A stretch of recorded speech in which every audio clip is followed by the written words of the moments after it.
to see me pretty soon. And now I'm going to go in here and try broadcasting on Instagram as well. I got to open up the Instagram. Sorry, I got to open it up. And you should be seeing live pretty soon on YouTube. We are live. On YouTube? Should be, yep. And sure are. Audience public. We sure are, yeah, good. Cineplex. And this is just like how we get going in the morning. And here we go, back over to OBS and try to get this guy going.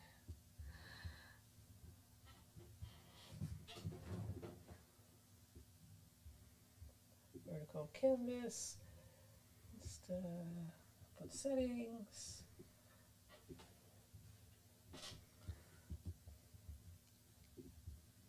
And we're almost there.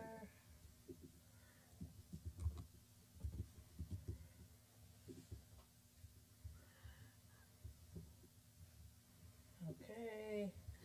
And go live.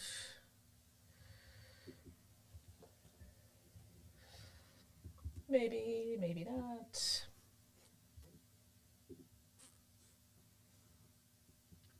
And then we should be live on Instagram. And I think we're there.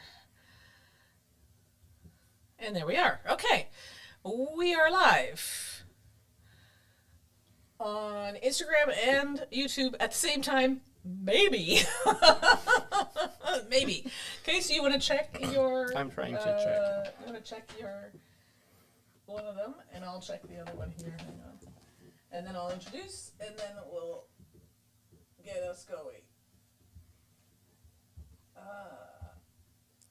You don't see the live on Yeah, I see it. I don't Instagram. see it. I'm working on it. It does say go live. It says go live. We're live. And we are. Ah, okay, good. Now we are? Yeah, we are live. Okay, good. Cineplex live, and here we go. Okay. Are you able to see if we're on YouTube okay? Okay, great. Awesome. Everyone, this is the Tax Files. This, Oh no, wrong one. This is the Tax Files. we're off to a roaring start. Okay, good. The Tax Files. Yes, we're back. It's very creepy and scary, but we're back. So we are going to talk about the Cineplex case today, and we are joined by Robin Morgan, who you'll see in a moment. We have not pre-worked out who's going to read what.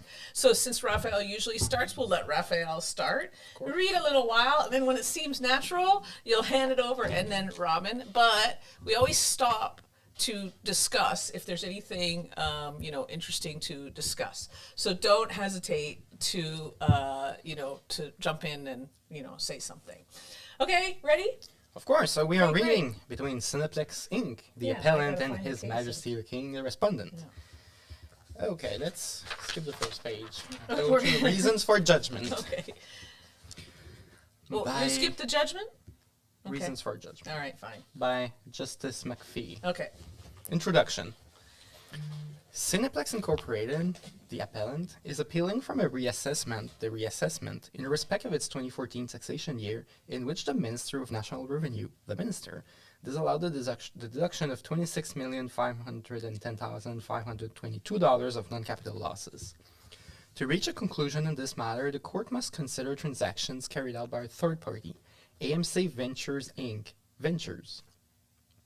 These transactions resulted in Ventures paying out $26.6 million, the payment, in 2012 as part of an American Multi-Cinema Incorporated AMC ceasing to do business in Canada. The questions before the court are: A. Was the payment made by Ventures a current expense and deductible from Ventures' income, or was it paid on account of capital? Determining this question requires the court's interpretation of two specific contracts entered into by Ventures. The parties disagree both with the method by which the court should interpret these contracts, as well as to what the interpretation should be. In the alternative, if the payment was not deductible in computing ventures income for its July 2012 year-end, does the payment qualify as an eligible capital expenditure under subsection 111.5.2 and paragraph 21B of the Income Tax Act? The Act. Facts. Okay. Okay, so we have the Okay, so classic question of income versus capital. okay, that's very common in Canada because we haven't defined it by statute. And also we have a very interesting regime for capital. We do have a very strange regime for capital. You can't deduct it. Yes, you can. No, you can't. Yes, you can. But only when I say. But 50%, except And- when it's 100. Except when it's 100, exactly. Yes. Okay. 2 facts. The appellant is a Canadian corporation and a public corporation for the purposes of the Act. Okay. So we know, we have learned by reading DAC that Canadian corporation does not mean resident in Canada. It means resident in Canada and formed in Canada. Formed and resident, both at the same time. We learned that from reading DAC. So when you see Canadian corporation, you have to be careful because you could be, if you continue into the Bahamas, as you know, then you get that 250 sub 5.1 that tells you treat it as if you were never created in Canada, and then that way you're not a Canadian corporation anymore. Okay, and a public corporation defined as something listed on a stock exchange. Okay, so we have a Canadian corporation and a public corporation. I'm on it. I know my definitions now because I read section 89. Okay. 89.1, yeah. Yeah. Beginning in approximately 1977, Cineplex or its predecessors have been in the business of showing movies and selling food and drink concessions in Canada. Okay, great. As of 2025, Cineplex operates over 155 movie theaters across Canada. Is it 156? Maybe 157, Maybe but less 200. than 160, I would say. Yeah, but more than 155. Yes. So it's not 155. It seems like a very specific number to It's not be sure it's about. it's weird to be like, Imagine being Cineplex and Over not knowing what- how many movie theaters are actually operating in a country. Well, it depends if we count this one or not, you know? We're not sure. yeah. We're not sure whether this outside projector in Ottawa counts. right. But We sometimes Maybe. set up a pop-up theater. yeah. Is it a theater? Are we showing movies and selling Well, concessions? we have a food truck in Toronto that sometimes shows movies. Okay, is that a movie theater? Maybe the Wait a CEO minute. has a projector in his What, office. yeah, what is the definition of theater? Like, really? Because it's the business of showing movies. It's not a theater. It's showing It says movies. it's in the business of showing movies. See, we think that we're here to talk about tax, but really, this is a philosophy hour. Yeah. What really is it What to is- show a movie? Yeah. What is it to show? Like, sometimes I show a movie. Am I a theater? No. And I would- if I you would are a guess not, theater, actually. you show a movie but no one is there, or you're Yeah. still showing a movie. It's kind of like when we do live. If we do live and there's nobody here, are we still live? If we are. show a movie in the forest and no one's around to see it, is the forest a movie theater? But could you say that Canada as a whole is the movie theater? We are showing a movie to the rest of the world. Oh man. Okay, we're really making progress on this Okay. case, and I really like it a lot. It's good. Yes, thank you. Okay. AMC is a major U.S. theatrical Wait, exhibitor. you skipped. Oh no, you didn't. I'm there. Okay. A theatrical exhibitor. Theatrical Theatrical exhibitor. exhibitor. Okay. So they're not showing movies. They're exhibiting. Exhibiting. They're exhibiting theaters.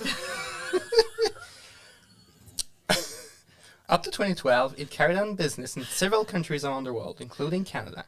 In its Canadian operations, AMC operated its theater through a subsidiary, Ventures, between 1993 Okay, and... so sorry. So AMC, who is not in our case, and Ventures, who is not in our case, are okay.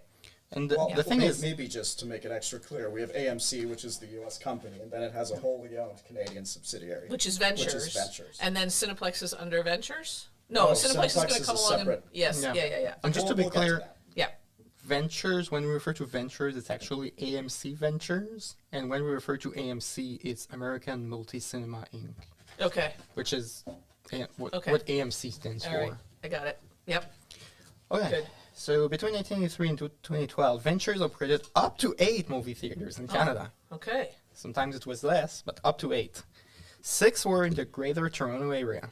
One was in Ottawa, and one was in Montreal. And the Okay. one in Montreal was the Forum.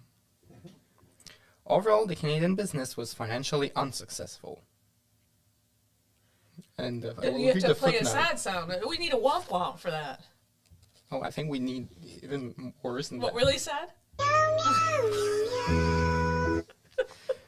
I don't know why that makes me laugh. And it says, And the footnote, womp womp doesn't work. We need to fix that one. Okay. of the 8 theaters, 2 were profitable, Canada and Whitby. I appreciate the reading of the footnote. Ventures, Same. I like a good footnote. yeah. Ventures incurred approximately 10 million USD in losses per year in Canada. And what does that footnote say? 10 million. Evidence was losses. inconsistent on this point. Okay. Gordon Nelson testified the losses were between 6 to 8 million, whereas Joan Rayner testified the losses were 10 million, but also used the 8 million figure in his testimony. What? Huh. Okay. No one knows. No one knows. No one knows how many theaters there are. No one knows the loss. Nobody knows what's happening. Nobody knows here. anything. Yeah. It's a great mystery. Great. Okay, Ventures losses occurred for a variety of reasons, including oversized theater facilities, high occupancy costs, and ongoing difficulties in obtaining competitive film product. Okay. Prior to the transaction described below, Ventures was reducing the screens in use at some of its theaters. Okay. Following a change in ownership at AMC's parent corporation in 2004, AMC decided to exit from all international markets. Ventures' Canadian operations were part of this exit plan. Steps to facilitate Ventures' departure Okay. from So Canada. just to be clear, they got too big, Yeah, oversized. they got too big. What is high occupancy cost? Oh, the rent is too high. The rent is too damn high to Rent use is the. high, Yeah. theaters Do we are have a too sound effect big. for that too? No, but you know that guy that ran for yeah. He ran for mayor of New York like once, like multiple times, talking about the rent is too damn high. That guy. It's a shame that we didn't get him, but we did get Eric Adams in New York. I have no comment on that. And then ongoing difficulties in obtaining competitive film product. But I It's too- hear it's the too Millennia film expensive. is available. Anyway, no comment. Everything is too expensive, everything is too big. Spider-Man is a very expensive movie. I It tried is. to obtain the showing rights for Yeah, Spider-Man, yeah. and unfortunately I didn't have millions to spend. Yeah, on you it. have to spend millions to just show it, to theatrically exhibit it. You know, I'll be honest with you, Allison. This is not a true story, so I'm not exactly sure either how much it costs or what exactly the rights I would hypothetically obtain would entail. Yeah. Okay, let's I keep understand. going. Yeah. Okay. Steps to facilitate Ventures' departure from Canada. Do you think they're gonna double the puck? Are they going to double the puck? No. Okay. They're not going to double anybody's puck. No. Ventures' ultimate exit from the Canadian market had 3 components. The first component was Ventures' sale of 2 of its Canadian theater operations to Empire Theatres. Although part of Ventures' exit from Canada, this transaction is not relevant to this appeal. The second component was AMC's negotiations with Cineplex concerning a share sale for Ventures. Cineplex expressed interest in acquiring all of the shares of Ventures, but wanted 2 of the remaining 6 theaters removed from the Ventures operation prior to closing. Okay, so I'm buying Okay. something, but I don't want those 2 theaters, so There's 2 bad ones. Yeah. And 4. You know why 4 they're good. bad? Those were huge. They Like, were they were so big, huge. huge, Yeah. and expensive. Yeah. But you wouldn't call them tremendous. But not tremendous. The likes of which no one has ever seen. These 2 theaters were Interchange 30 and Kennedy Commons 20. Kennedy Commons. Kennedy Commons 20. And Interchange 30. This meant that Cineplex was interested in buying, as part of a share purchase, a reduced form of Ventures, made up of 4 of Ventures' original 8 theaters in Canada.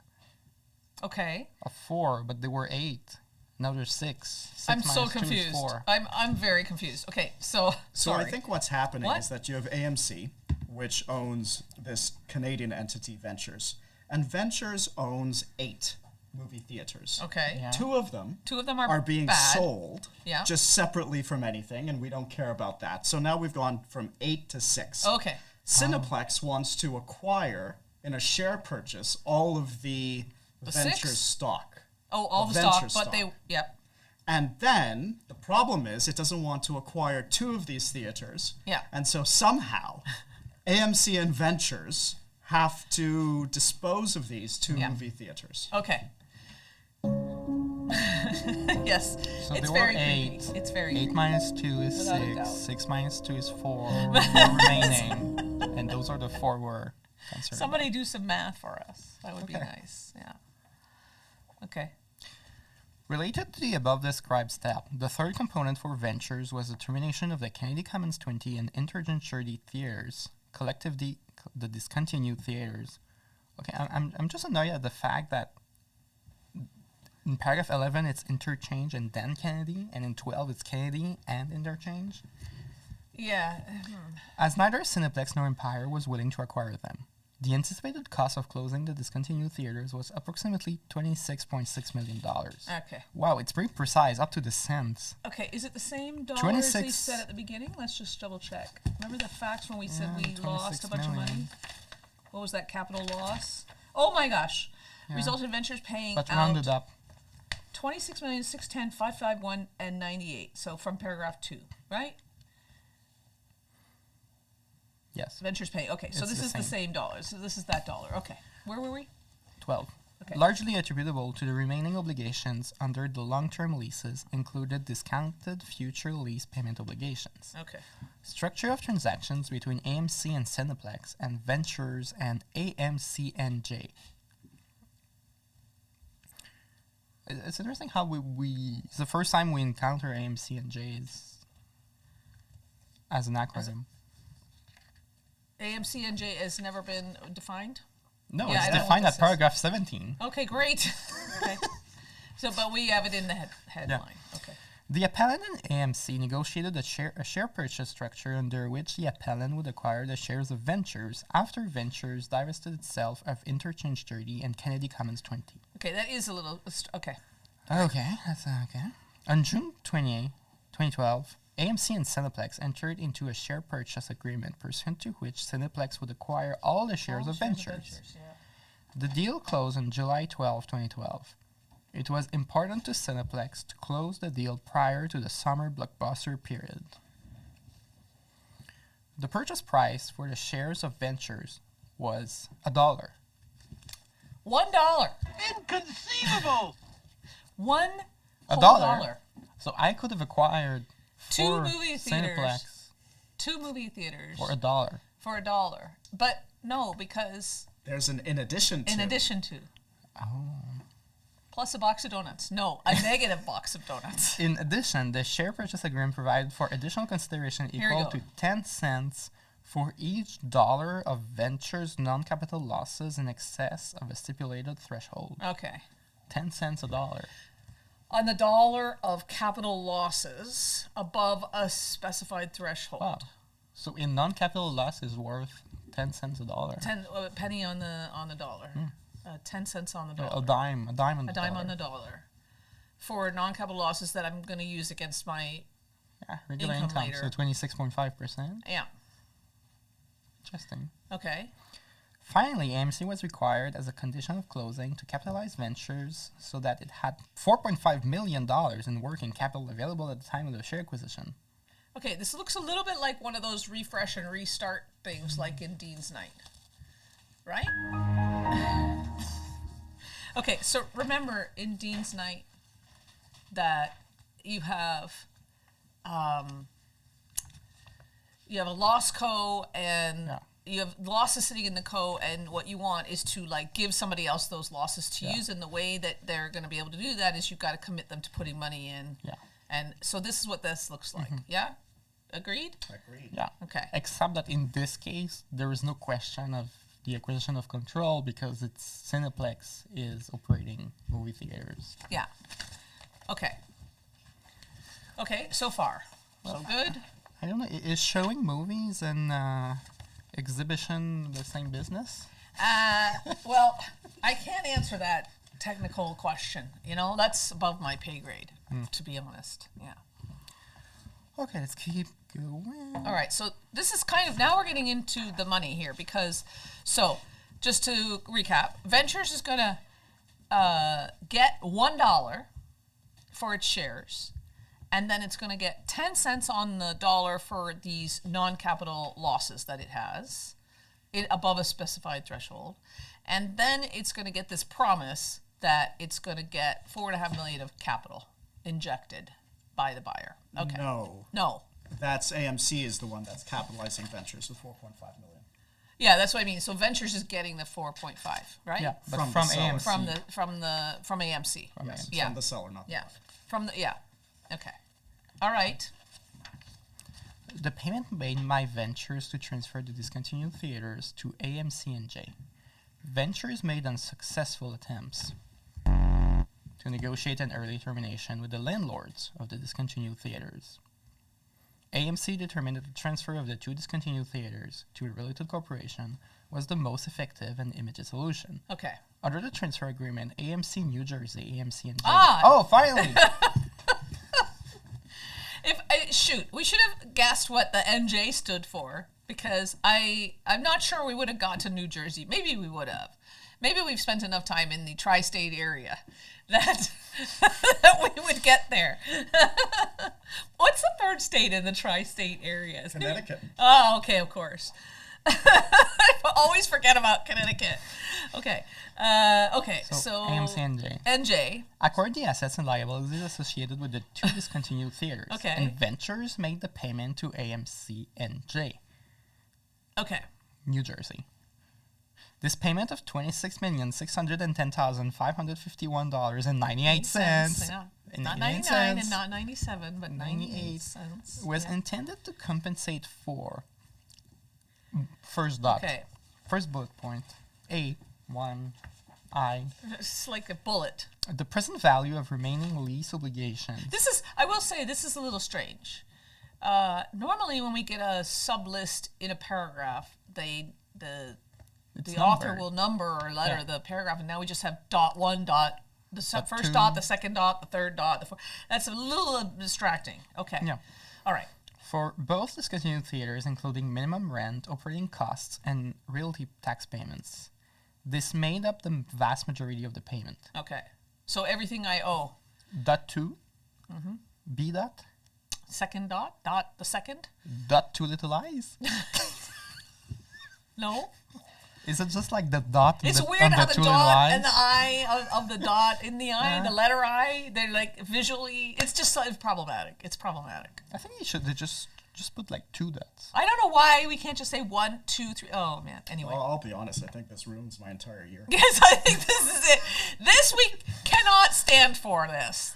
We cannot tolerate this. Okay. In the partial alternative, the anticipated So cost strange, of a partial. negotiated lease surrender at the discontinued theaters. Okay. So if the landlord was a friend and discontinued the lease, then whatever I had to pay to give up the lease. Well, I guess if you own a movie theater and you know AMC is leaving and you want to rent the place, you would Yeah. negotiate an early termination with AMC. Yeah. I mean, you're going to get paid either way as a landlord. So Yeah. what is your incentive to go find a new tenant? Because you I want don't- to attract people in your commercial Yeah, because center. because you're getting nobody there, and it might be like an anchor store Yeah. or something like. Especially like they were huge, as we know. Yes. Huge. Okay. So probably people were going to this place Yeah. to go see a movie, and after they were getting pizza or something. Okay. So either. Okay. Let's just assign ourselves some roles here.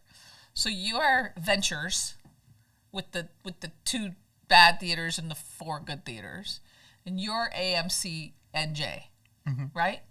You're gonna give Robin Ventures either enough money to cover the rent you have to pay to your landlord, or if you manage to cancel the lease, you're gonna pay the cancellation fee. Is it right? Yeah. Okay. Sounds right. So far, so good.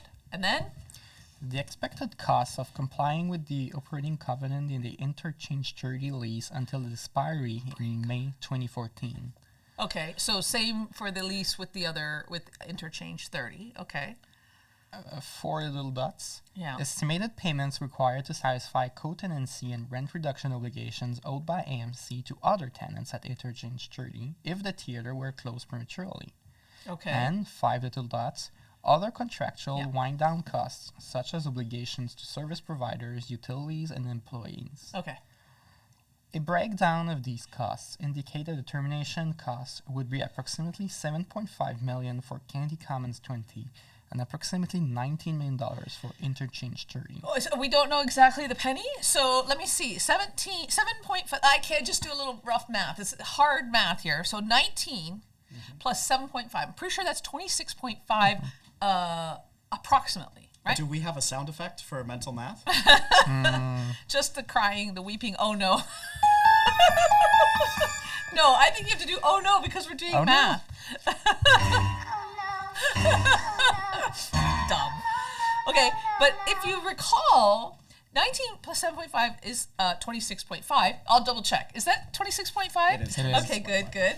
And then, but if you recall, the payment was going to be $26,610,000. No, That's the same, you know. 551 and 98 cents. It's the same. It's the same. It's approximately. So why we have to be so precise here, but we can say approximately there, I will never understand. But this is just how we live in the world today. So okay, yes, good, okay. Okay, and just a footnote here. These amounts were not contested at the trial. Oh, that's right. That's right. They didn't. There was no disagreement about how much Yeah. was actually at stake here. Just So everyone agreed it's 98 cents. everyone agrees it's But it's approximately. approximately 26.5, but really it's 26.610551.99. .99. Well, I think we should really give the parties credit for not saying approximately 26,610,551 and 98 cents. Because then you would have wondered, is it 99 cents or is it closer to 97? It's a very specific number to be approximately correct. But again, we've seen that it's more than 155 theaters, so Yeah. when it's precise, Yeah. sometimes it's also an approximate. yeah. Okay. Okay. Following the transfer of the discontinued theaters, AMC and J proceeded to wind down the theaters. I wonder what does that? Okay. Kennedy Commons 20 ceased operations shortly after the transaction, and its lease was surrendered effective September 30, 2012. Interchange 30 remained in limited operation until the expiry of its operating covenant in May 2014, after which the remaining operations were terminated. Okay. How do you remain in limited operation as a theater? Yeah, it's hard to say. Like maybe they're selling, like pulling out the seats and selling them at an auction, or maybe they're like Selling hot dogs? maybe trying to get rid of their inventory. Maybe. Well, they might just be running very few Maybe they're movies. Maybe they're just showing some But like yeah, but I think in the alternative, ripping out the seats and selling them, that seems that's like like the last thing you Yeah. do. Yeah. Maybe, unless you can buy a key, what do they call those key. What do they call those leases that come in with everything? Turnkey lease. Yeah, where you're just ready to go, right? I don't know why I had such a hard time with that. It's like key turn, no. Anyway, but it could be that they were winding down in the sense of like playing some of their old movies, and then like maybe they had a dusty storeroom full of films, and they just like got rid of them or something. Yeah. Okay, all right. AMC and J continued to pay rent under the Interchange-The Lease until its expiry Okay, in see? 2019. I was right. The landlord was like, "Yeah, no, I don't have any incentive to sign that. find a new tenant. You just keep paying me." Yeah, For 5 years. yeah, it's a long time. Yeah, Huge. yeah, and the worst part is the last sentence here. The total costs incurred by AMC and J in respect of the two theaters ultimately exceeded the payment in received from Ventures. So it was not a good investment. Yes, exactly. So this is a strange investment. Like, Yeah. well, but is it fair to call it an investment? no. This seems more like just an immediate transfer, Yes. purely in order to be able to Just to- effectuate the Cineplex deal. It's a accommodation payment. Yeah, because Yeah. everyone is related. So Exactly. you prefer losing money on this Yeah. rather than losing money on the Yeah, 8 I mean, you're theaters. you're gonna lose the money anywhere, somewhere. So yeah, Yeah. you've just cabined it off. Yeah. Okay. The payment made by Ventures to AMC and J was recorded as an expense by Ventures in computing its income for its taxation year ending July 11, 2012. Okay. AMC&J declared the payment as income in its tax filings in Canada in its 2012 taxation year. The appellant completed the acquisition of Ventures shares on July 12, 2012. Ventures was dissolved shortly thereafter, and its remaining assets were distributed to the appellant. Okay. In computing its income for subsequent taxation years, the appellant applied Ventures non-capital loss carryforwards, Right. including the portion attributable to the payment to AMC&J. Okay. Oh, so you made, you kind of have this loss built in the Yeah. core, Yeah. and Cineplex paid 10 cents a dollar for this loss. Yeah. And now they're using the loss. They're using the loss. So exactly the same as Dean's Night. Yeah. Except that they're all related and there was Yeah. no change in ownership. That's why you can. No, there was a change. No, there was a change. There was an acquisition of control, but because you continue to show movies, you're Yeah, not the same limited. business. Because Yeah. in Because it's Dean's the same Night, business, that's it. Yeah. Forbes in Dean's Night was in the market of selling like vitamins, like supplements, That's right. Yeah. stuff like yeah. that. And then they became of an investment And company. yeah. Yeah. So here we have Kobe, continuation of business enterprise.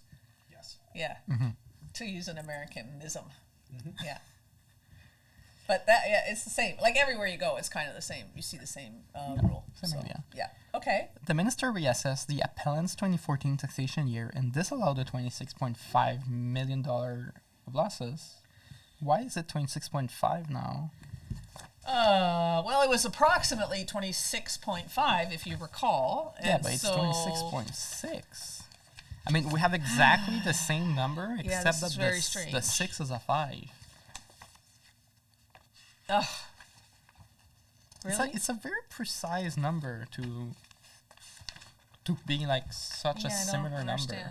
Yeah. Maybe they just kept $100,000. We just lost 100,000. We don't know where it is. It's in the couch cushions.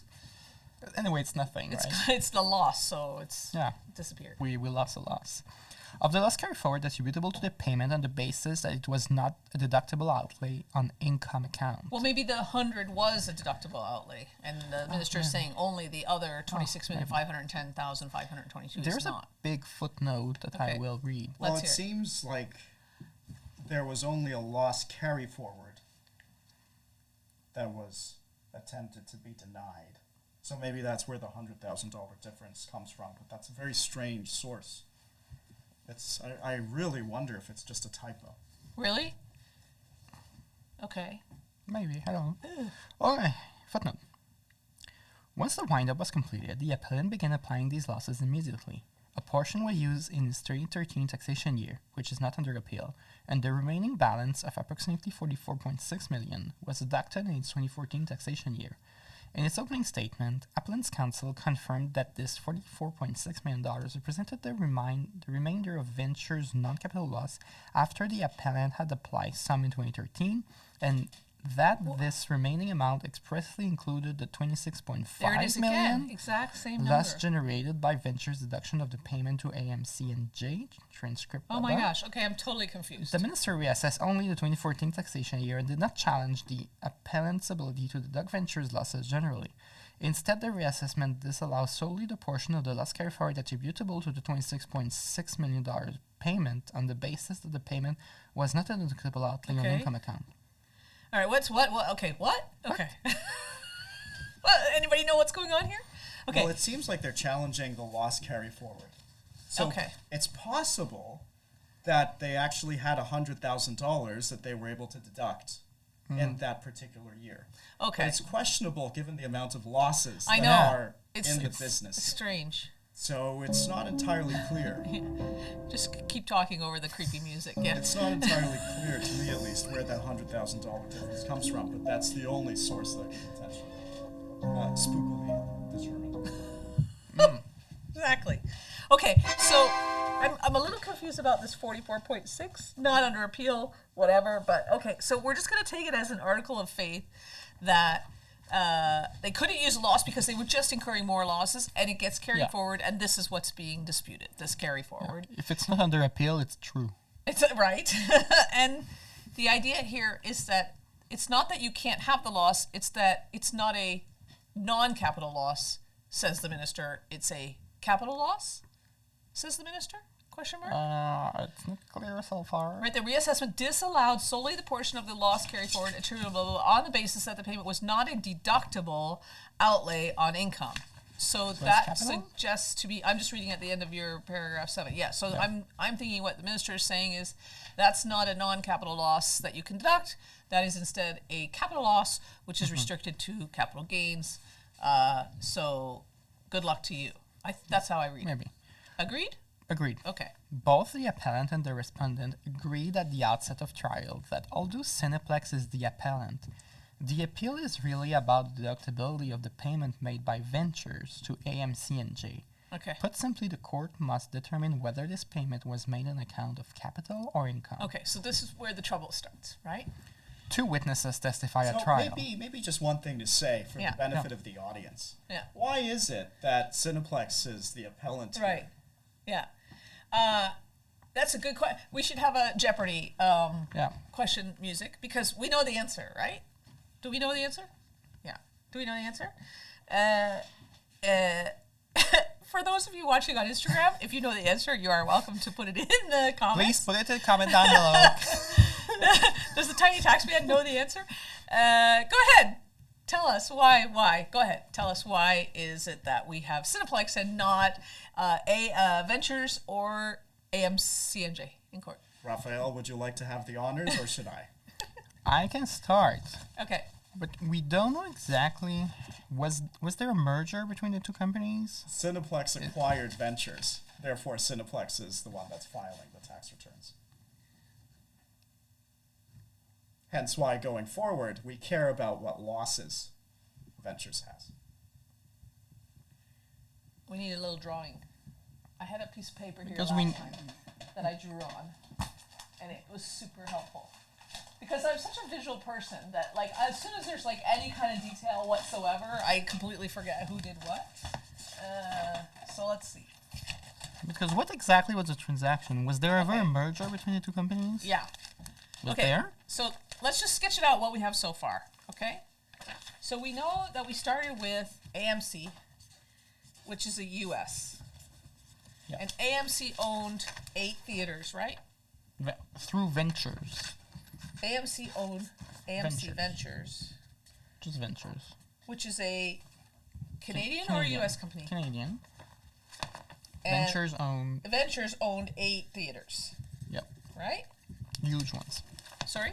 Huge ones. Huge ones. And then what happens next? The Cineplex. Tell me what happens next. Cineplex acquires the shares of AMC Ventures. Of this guy. So these shares go over here to Cineplex. Yes. So you would think Ventures and Cineplex. Yeah. This is Canada. Ventures has losses. These are this is the loss, the assets with the loss, and this is now we're going to be held under Cineplex instead of under the U.S. Yes. So this thing has moved out from the U.S. This Canadian sub has moved out from under the U.S. to under a Canadian company. Yes. But this is the top level company. Yeah. So so then what happens next? Because we're going to spin off the 2, right? The 2 bad theaters. Oh, we did that before. Before Cineplex got there, we got 2 of these to Empire AMC and J. which is U.S. Yep. So they've got 2 bad theaters, right? In exchange for for $1 from who? Okay, we guys just start over. We're telling a bad story. We're doing bad storytelling here right now. This is bad storytelling. But so first step is that Ventures has to get rid of the 2 bad theaters. To get rid of the 2 bad theaters, it's going to sell. It's an asset sale. Asset So sale. Exactly. AMCNJ is going to purchase the assets being the 2 movie theaters. And it paid. Concurrently, And it paid what to get those 2 26. bad theaters that are worth nothing? 26.6 million. Because it's not worth nothing. It Because you paid- have to pay the lease. I know. So it paid. Didn't it pay $1? No. Ventures paid the 26.6 million. Yes, they have to pay them to take these bad theaters. Yeah. So there's $1 going this way, is it not? Yes. And then there's this way a promise to pay either the lease or the lease cancellation, and it ends up being approximately 25.6 million, right? Yes. Well, was it a promise to pay, or was it actually I think it was a Because payment. my Well, they- understanding was that the payment happened concurrently. No, they did make it, but wasn't there originally a promise like I'm going to pay you either the full amount of the lease payment, or if you manage to get the lease canceled, I'm only going to pay you the lease cancellation? So were we going to change that later, or like am I paying you 26.5 now and then you're going to give it back to me? Well, presumably that would be a refund. Okay, so you think the 26.5 goes right away? So not a payment, but not a promise, but a payment. So we can see when we draw it. I think we can see when we draw it. I sold you something. I paid you to take it. That's weird. We can see the problem here, right? Well, no, it's more. We have this asset with a built-in payment of 26.5 million. Yeah, which So is I'm giving you 26.5 million plus the asset with a 26.5 million expense. yes. So I'm just giving you zero, really. Well, sort of. Sort but of. What that just generates is a negative 26.5, right? This payment Oh, out. no, I think the way the Raphael explained it is a good way of looking at it, because the idea is basically I'm selling you an asset that's worth zero. The Yes. asset qua asset is zero. Yeah. Yeah, But it's also subject to a $26.6 million liability. exactly. And so as a result of this, I need to give you yeah, $26.6 million Yeah. for you to want To to cover- take this asset from me. yeah. And I don't want it. What do I get out of this? Nothing. Who was New Jersey before? Was it you, or were you New Jersey? No, I was Ventures. You were you were Ventures. Were you New Jersey or were you Cineplex? I can't remember. I can't remember. Okay, I'll But be that's New the end. Jersey. Okay. I don't want your crappy theaters because I now have to deal with the lease. It costs me money to maintain. Like, you got to give me some money. This is not worth it for me, right? Like, how am I paying myself to deal with all this administrative headache that you've given me? I'm sitting in New Jersey. Those theaters are sitting in Canada. Like, what do you mean you're going to cover the payments that I have to make? What about all the stuff I have to do to cover them? So I want a little extra money. I'm not getting it. So I'm already like not too happy about this. But so I would consider this like, this is like, these are clearly all related parties, and we're just splitting off this bad business and just compensating enough to deal with it. This is not like, I'm not getting anything. If I'm New Jersey, I get nothing out of this except the headache of dealing with these two theaters until I can get rid of the lease to pay off the lease. That's why they weren't able to find a third party to purchase these theaters. Yeah. Exactly. So, but what this creates is in Ventures, your Ventures, you've got this 26.5 million that you're paying, which is like now a negative number, right? And so now, why? So you brought this all on when you asked, why aren't these guys in court? Why are these guys in court? Why? Who is trying to use this 26.5? Cineplex. Well, Cineplex is, because where was the $4.5 million injection of cash going? Here, right? From AMC From to AMC Ventures. to Ventures, exactly. So plus 4.5 million in cash. And then Cineplex is going to run the other 6 theaters, the remaining 6 with this stock that it now owns, right?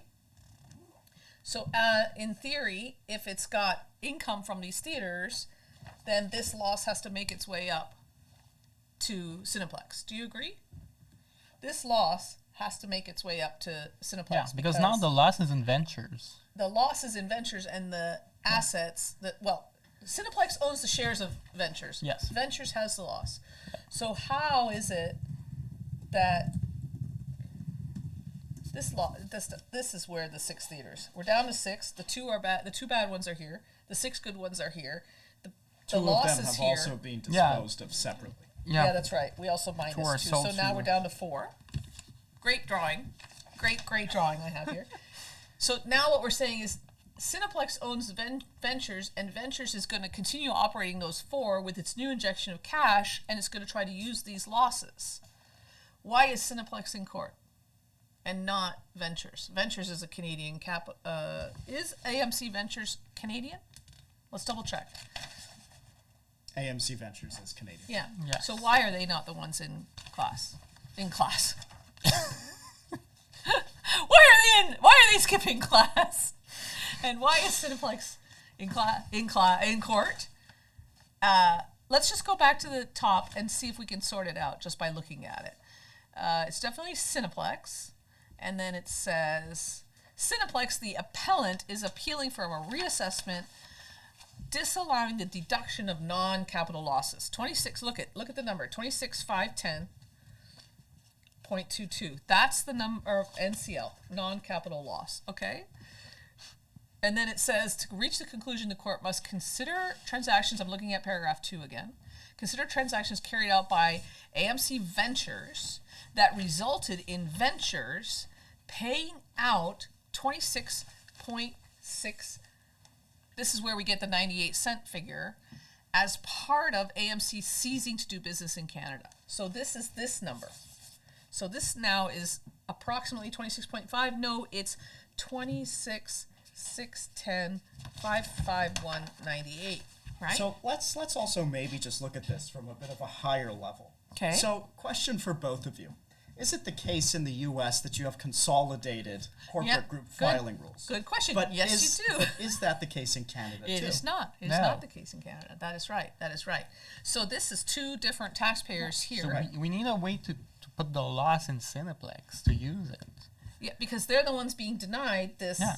This. Was there a loss. merger? Yes. So we're about to find out. Was payment made by Ventures a current expense and deductible from Ventures income? Here, look here. Or was it paid on account of capital? So they're trying to decide when this payment is made, when Ventures makes this payment to me, New Jersey, when you make this payment to me, New Jersey, do you get to deduct that as a non-capital loss, business loss? Or is it a capital loss because you sold something, Too Bad Theaters assets? Okay, and then in the alternative, if it's not deductible, does it qualify as an eligible capital expenditure? Can you at least But amortize it? Is that what they're asking? It seems to me 111. that you sold assets with a built-in expense of 26.5, so Yes. you pay 26.5 for the other party to take the asset. Yeah. So you kind of sold something worth 0. Yes. Yes. I mean, But the whole thing, why are you that's- looking at the payment you can see- separately from the asset? we're going to see in a minute, but you can see why they start getting to negative proceeds. Because you sold something by paying the person to take it off your hands. You paid the person to take it off your hands. Okay, so we're going to unwind it in a minute, but we just want to figure out, we still haven't answered the question. Okay, look, the appellant, Cineplex, is a Canadian corporation and a public corporation. That's public. We own this, you and me, probably, in our pension funds. Beginning in approximately 77, okay, AMC is then in paragraph 6. AMC is a major U.S. theatrical exhibitor. See where we were joking about the theatrical exhibitor and we lost the plot. I found the answer. Okay, good. Paragraph 22. The appellant completed acquisitions of Ventures shares on July 12, 2012. Ventures was dissolved shortly thereafter, and its remaining assets were distributed to the appellant. Okay. So it's not a merger, it's a liquidation. Liquidation. Okay. Or it's not a vertical Where amalgamation. all tax attributes flow from subsidiary to Yeah. Yeah, but is it not just a vertical amalgamation? It is No, not. It's a no. liquidation. Okay. All right, we're going to see. Okay. All right. I love my drawing. I'm loving my drawing. I think everybody should just absolutely love this drawing of mine. It's amazing. We figured it out. It's not a merger, everyone. It's not a merger. It's not a merger. It is a Liquidation. yeah. It is a Mergers and parent liquidations. sub-liquidations. Okay. All right. So, phew. Okay, we've got our answer.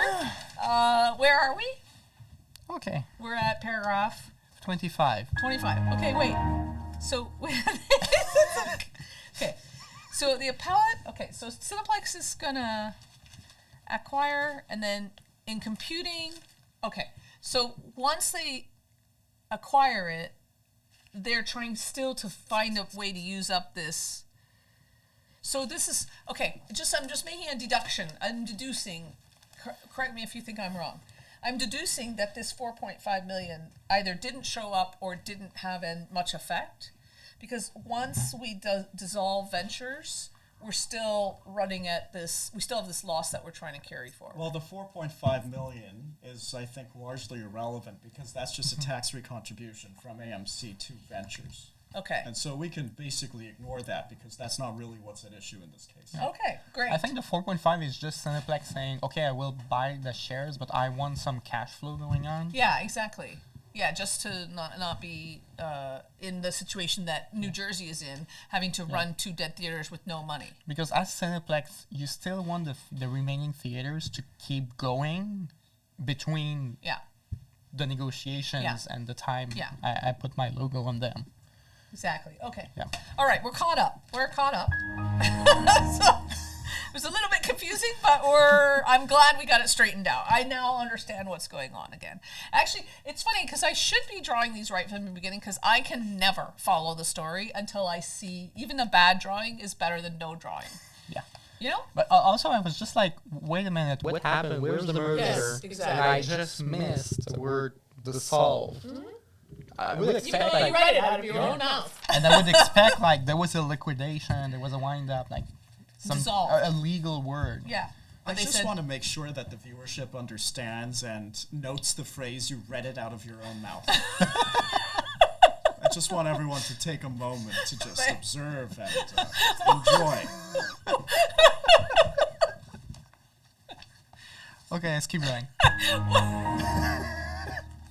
why? Why? Did that strike you funny?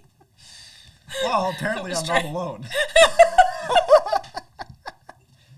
We have a case of the giggles here on the podcast. We will be returning momentarily.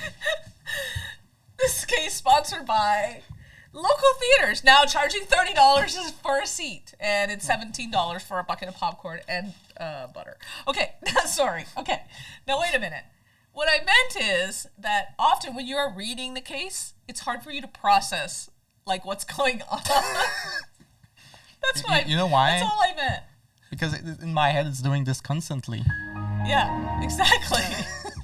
Windows is shutting down. Oh my gosh. Because it works on Windows XP. Stop it. What do I know about that? Nothing. Okay. Two witnesses testified at trial. Okay. Phew, I all right. found both to be of great assistance. I'm so glad. Oh, I'm so thank glad. you. I love to hear that witnesses. Yes. Good. They were Applaud good. for the The first witness, Gordon Nelson, Okay. was the chief financial officer at Cineplex in the 2011-2012 time period. He was heavily involved in the purchase of ventures. Okay. He identified and explained the various documents prepared and relied on by the appellant as part of the transaction. He also confirmed that the ventures deal would not have closed unless the discontinued theaters were removed from ventures. Couldn't you just give Cineplex $26.5 million? Yeah, so I think this is the thing what I'm saying. This is what I'm saying about New Jersey getting the short end of the stick here. Cineplex doesn't want to deal with at all. At all. Not even because for it costs money. $26.5 Like million. you got to have somebody that's making sure the rent gets paid and nobody gets it's secure and nobody like hurts themselves or you got liability. Yeah. You don't want to deal with this. So that's why New Jersey is sitting over here getting the short end of the stick and everybody else is like still showing Avatar 7 or whatever number we're up to. I think it's 3. Fire and Ash. I am not advertising this film. I watched 30 seconds of it, and I was like, okay, I'm out. I can't. That's not for me. Okay. Anyway, yes. The so second witness. they don't want it. That's why. Yeah. That's why you can't. You just can't make it part of this deal. They're you like can't this make it part of this deal. interchange 30 and the Kennedy whatever. We don't want to even touch. I have you're from Toronto. Have you been to Interchange 30? Is this a numbered interchange? I don't even know where interchange 30 An interchange is like when the sidebar. An interchange is when the two highways meet, right? Or a highway branches off into a city or something. It's apparently in Vaughan. And Vaughan. courtesy Vaughan. of Google, AMC Interchange 30 is permanently closed. Okay. Oh, What's interesting, you know I find at least, is Okay. that there are 4 reviews and an average of 3 out of 5 stars. So let's maybe take a moment to I just think the appreciate. first one would be, this is a huge theater, way too Huge, big. it's huge. It's huge, way too big. It's so big, like nothing I've ever seen. One of the reviews from a local guide says, "I remember watching Garfield here. It was okay."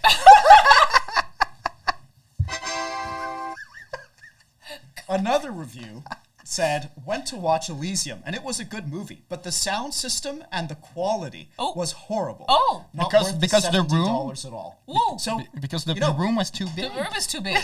based on Wow. our local Wow. guides here, it Yeah. seems like Cineplex may really have been onto something. Yeah, they were wise. The CFO knows what he's doing. Okay, good. And by the way, you know what is in Vaughan? Are you familiar with Vaughan?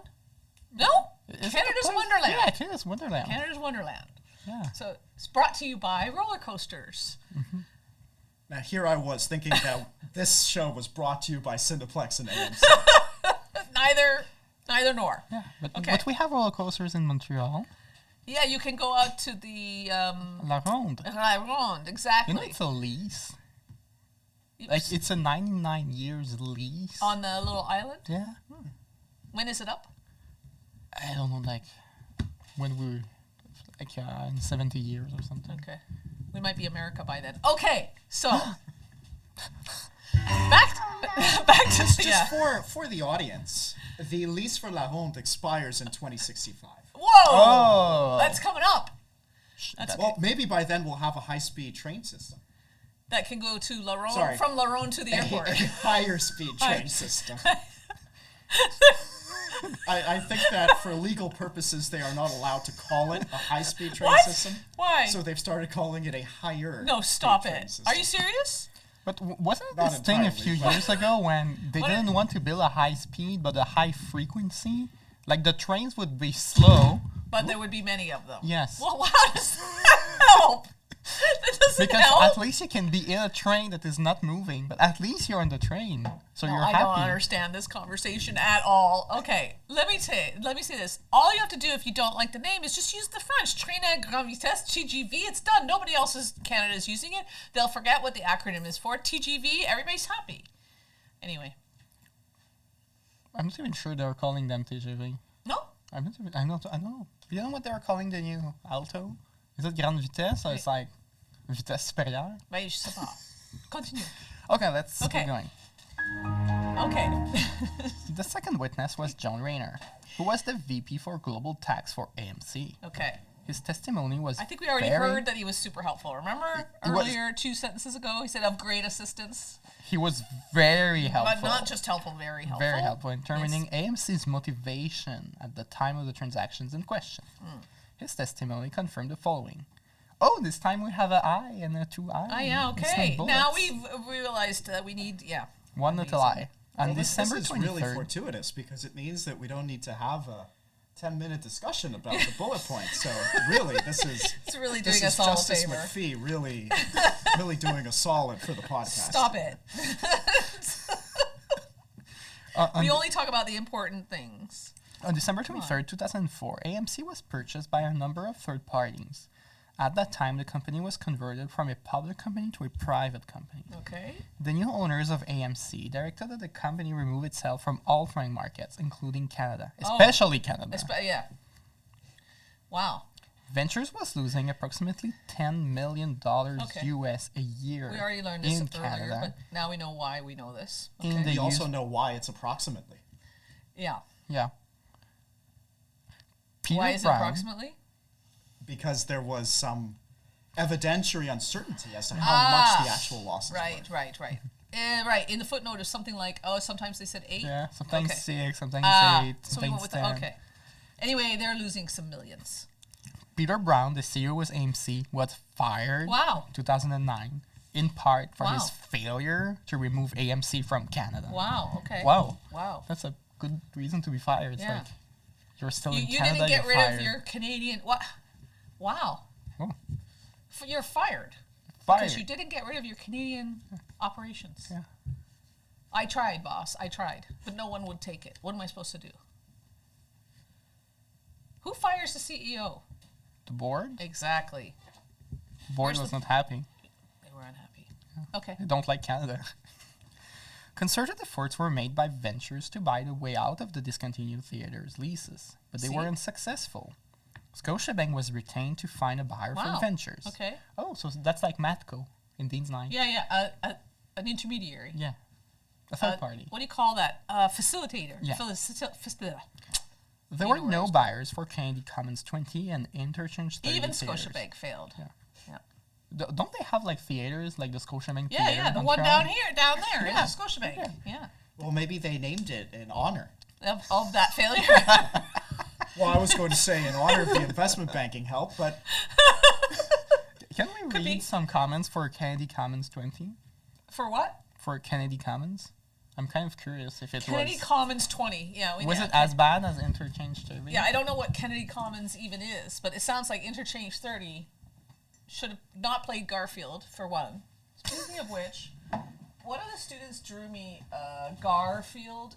Can you hand me that stack of little, where it says losses? Is there more there? Yeah. Is it Okay. Garfield? I gotta get this out. I gotta get this out into the world here. Yeah, he did one for Garfield.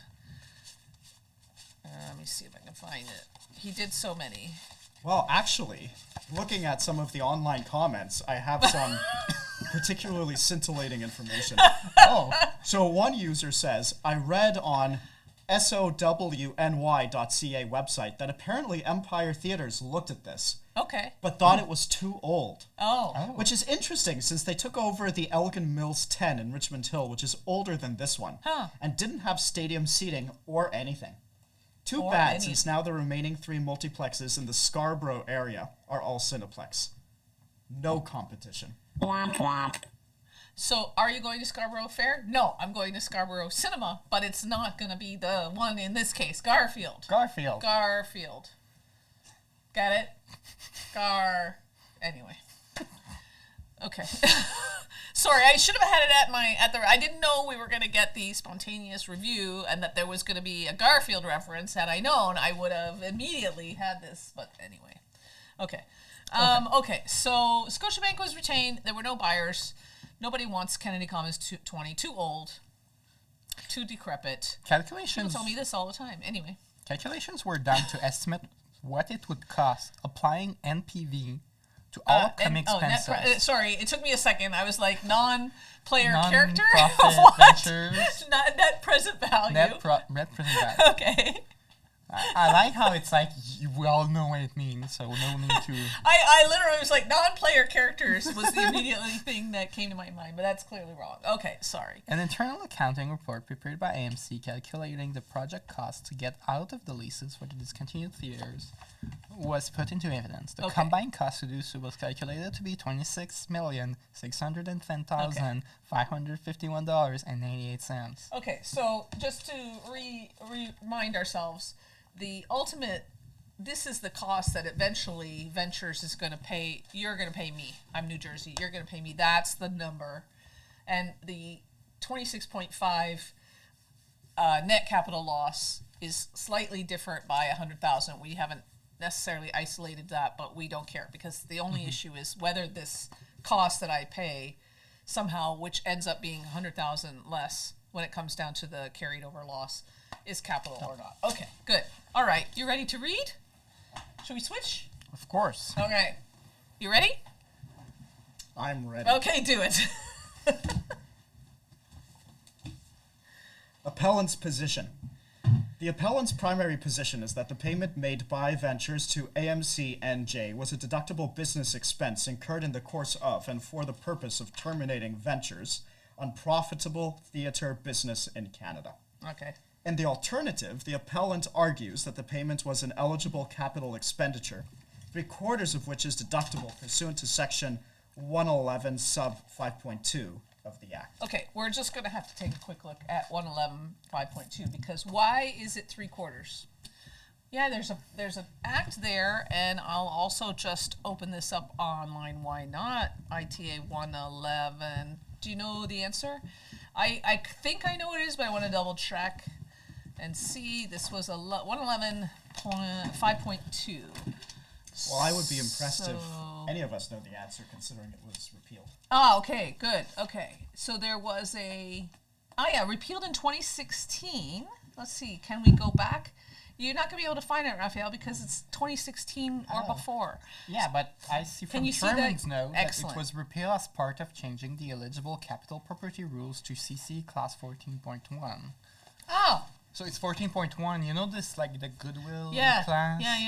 Yeah. So you get 3/4 of that instead of half. Yeah. Okay. I don't remember. Oh, there was this weird thing about 14.1 where the calculation was different.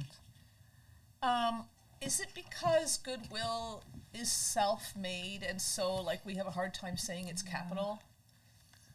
I remember when I started studying tax law that this class 14.1 was like sprinkled here and there, like, hey, by the way, there was this thing before and there are still consequences because like the carry forward still exists. Okay. You know anything about it? I know next to nothing about it. Yeah, me neither. But I don't know much about So this. they repeal this class. So there's a special class for certain kinds of eligible capital expenditures, and they, instead of being half deductible like other capital losses, these eligibles are three quarters deductible, and that's their alternative. I guess that's it. Okay, so best case, it's fully deductible because it's a business expense. Worst case, it's not a capital loss and half deductible, but it's an eligible capital expenditure, 3/4 deductible. And this is That's also their why argument. you have to keep the old ITAs. I know, it's true. You're right. But who wants to keep all that paper? Well, I wish that you could just go online and just find the old one easily, but this is not a thing that you can do. You It's cannot. hard to do. You can do it Yeah. on Canly compared to versions. Can you you go can in see Canly and previous see an old one? versions. Okay.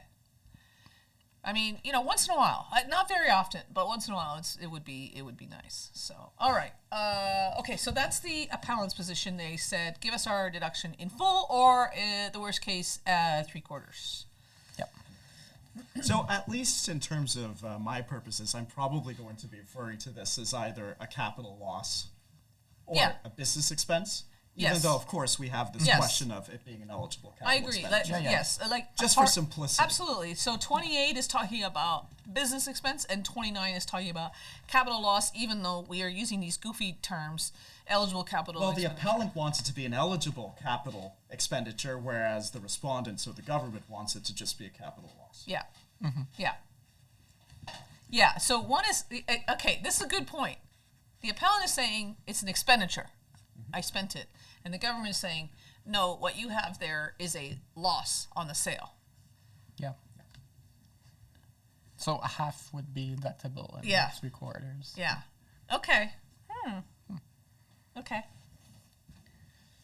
So now let's look at the respondent's position. Let's. So the respondent's primary position is that the court must properly determine when the transaction completed by Venture was. Yeah. They argue that the payment made by Ventures to AMCNJ was negative proceeds of disposition resulting from the sale of two of Ventures' lines of business to AMCNJ, specifically the Kennedy Commons 20 and Interchange 30 movie theaters, Yeah. and was therefore capital in nature. Yeah. Put another way, Ventures sold these two theaters and made the payment to AMCNJ to complete the sale. Okay. Now I know this sounds ridiculous, but here's my interpretation of this. When I am New Jersey. When I bought your theater, I paid you in the form of assuming your liabilities. That is my payment to you.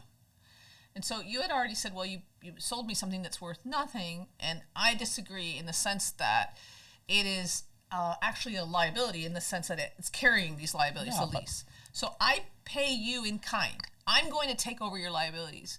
And you receive the payment of your liabilities, which is $26,551,000.98. I think we have to look at the 26 contract million as a whole, because the contract is I'm selling you the assets Yes. with this liability, Yes. plus I'm giving you the money to assume the liability. So what I'm giving you is literally nothing. No. It's negative plus something equals zero. Okay. I am New Jersey. I am the buyer. Yeah. And you're Ventures. Imagine you're between third parties. Yeah, New Jersey is going to give you the assumption of your liabilities, which is to say, I promise to pay $26 million on your behalf. And I'm So giving you that means 26 you million get to do 26 it. million. You get 26 million. You're up 26. Yeah. And you are paying them 26 million to take it off your hands. Why are you doing that? The payment's going the wrong way. Why are you doing that? Because they're assuming it. So it's perfect evenly exchange. No gain and no loss for either party. There's no gain and this is my argument. There's no gain and there's no loss because I get 26 and I gave 26. Well, equals economically, zero. there's no gain or loss, but not necessarily for tax purposes. No, but like that's the contract. For tax purposes too, I got something in kind. I got the assumption of liabilities. If I gave you donuts, you'd have to value the donuts. Sure, but for tax purposes, gain or loss depends on basis. Understand? Yes, I agree. Yeah, but in terms of the proceeds, that's fair. In terms of the proceeds, I get 26 and I give 26. No proceeds.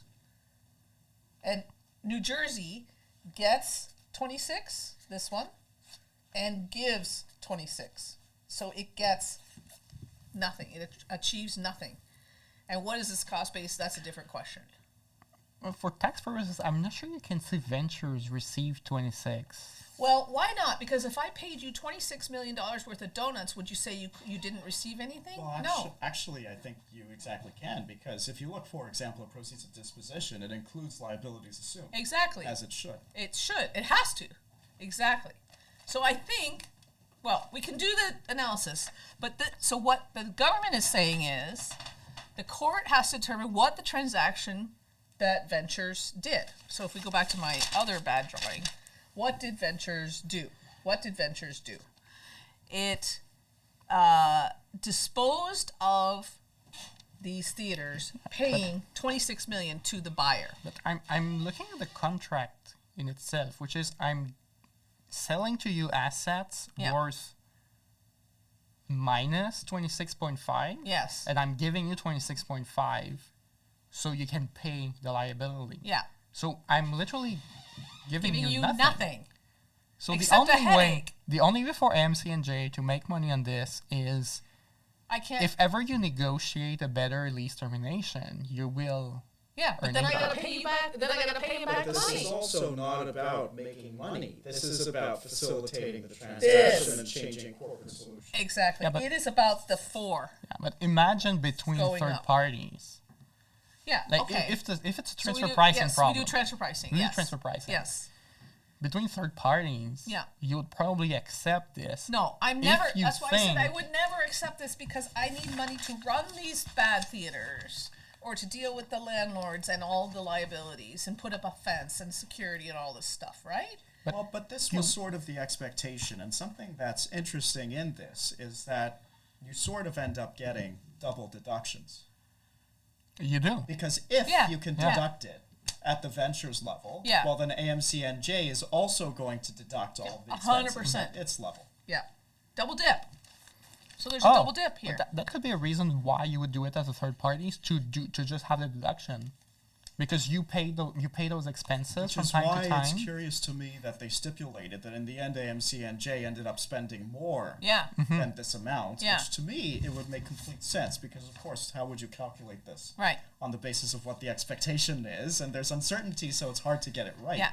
But there's also the idea that, well, you got all of this deduction at the ventures level, Yeah. but then you also have all of this deduction at the AMCNJ level.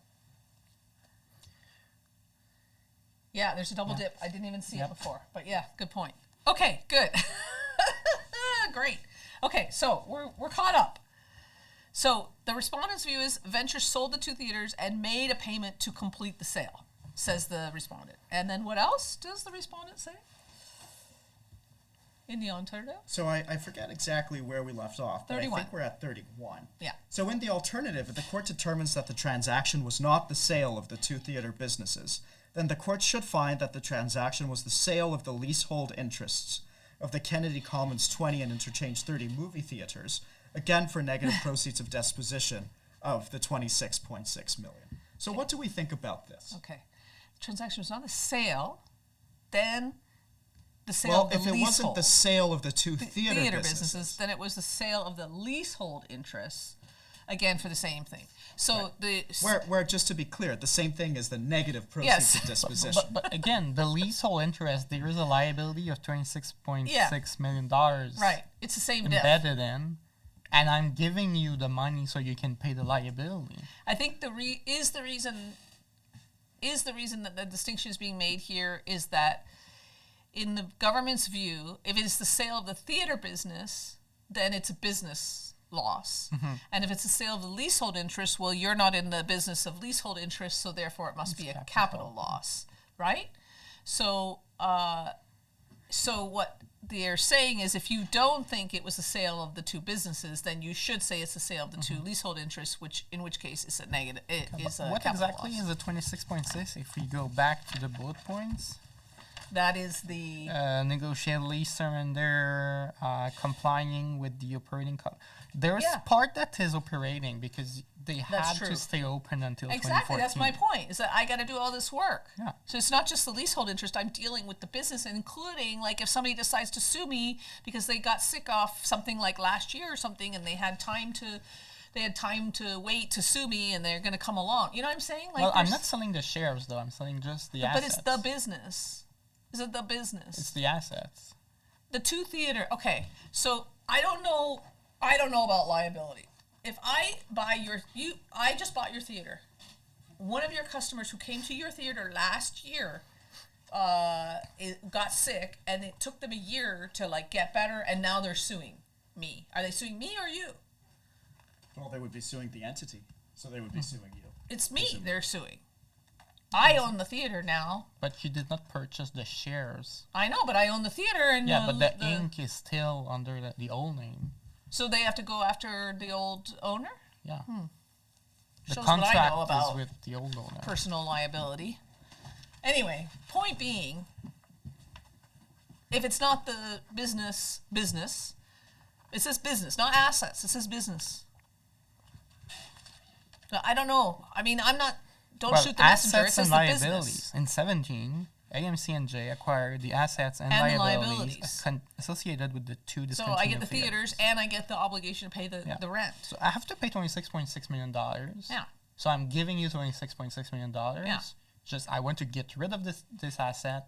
I'm giving you the It's not liability just the and asset. the money. And yes, so that's what makes it the business. Yeah. And so the government is saying if it's not the business, then it's the leasehold, which you are not in the business of selling. Which ventures, you are not in the business of selling leasehold interests, so therefore it's capital. But you're also even. not in the business of selling yourself. So Either way, it's capital. either way, it's capital. I don't know why I don't know why we're making this distinction. To be honest, I don't know why. Who cares? But that's just one of the alternatives because we have more alternatives. I think it was the question between am I selling this line of business or am I selling just the lease? Yeah. But of course I'm selling the business because I have to comply with the operating covenant. Yeah. So I have to Right. be a theater for 2 more years. Exactly. So that's why it could be a business loss. Yeah. I don't know. Okay. That's In the further alternative. Yeah. So in the further alternative, the payment was proceeds of disposition or an Okay. outlay or expense incurred for the purpose of making a disposition under Section 40 sub 1 of the Act, Yeah. made on account of capital. Yeah. The sole purpose of the payment was to enable the closing of a capital transaction that benefited Ventures' parent corporation, specifically the sale of the shares of Ventures to the appellant. Yeah. Now, of everything that we have so far from the respondent side, this to me seems like it's the most reasonable.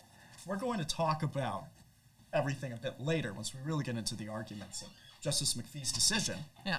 But when it comes to negative proceeds of disposition, we're going to have some thoughts. Yeah. This one isn't saying that. What this further alternative is saying is that this $26.6 million payment Yeah. was an additional expense incurred pursuant to the actual sale. Exactly. So, as we know, your proceeds of disposition are whatever you receive on the sale minus your cost base and expenses and outlays related to the sale. And it's that expenses and outlays related to the sale. 26 million expense outlay related to the sale. That comes out of proceeds of disposition. 0 minus 26. That's how you get back into negative is 20 minus 26. Okay. Exactly. incur for the purpose of making a disposition. Yeah. The kind of a problem with this argument is that we really have two transactions, which is the share sale and selling the discontinued theaters. It's kind of like they want to mix everything together. Oh, you mean they're trying to say it's part of this? Yeah, this kind sale. of. It's kind of.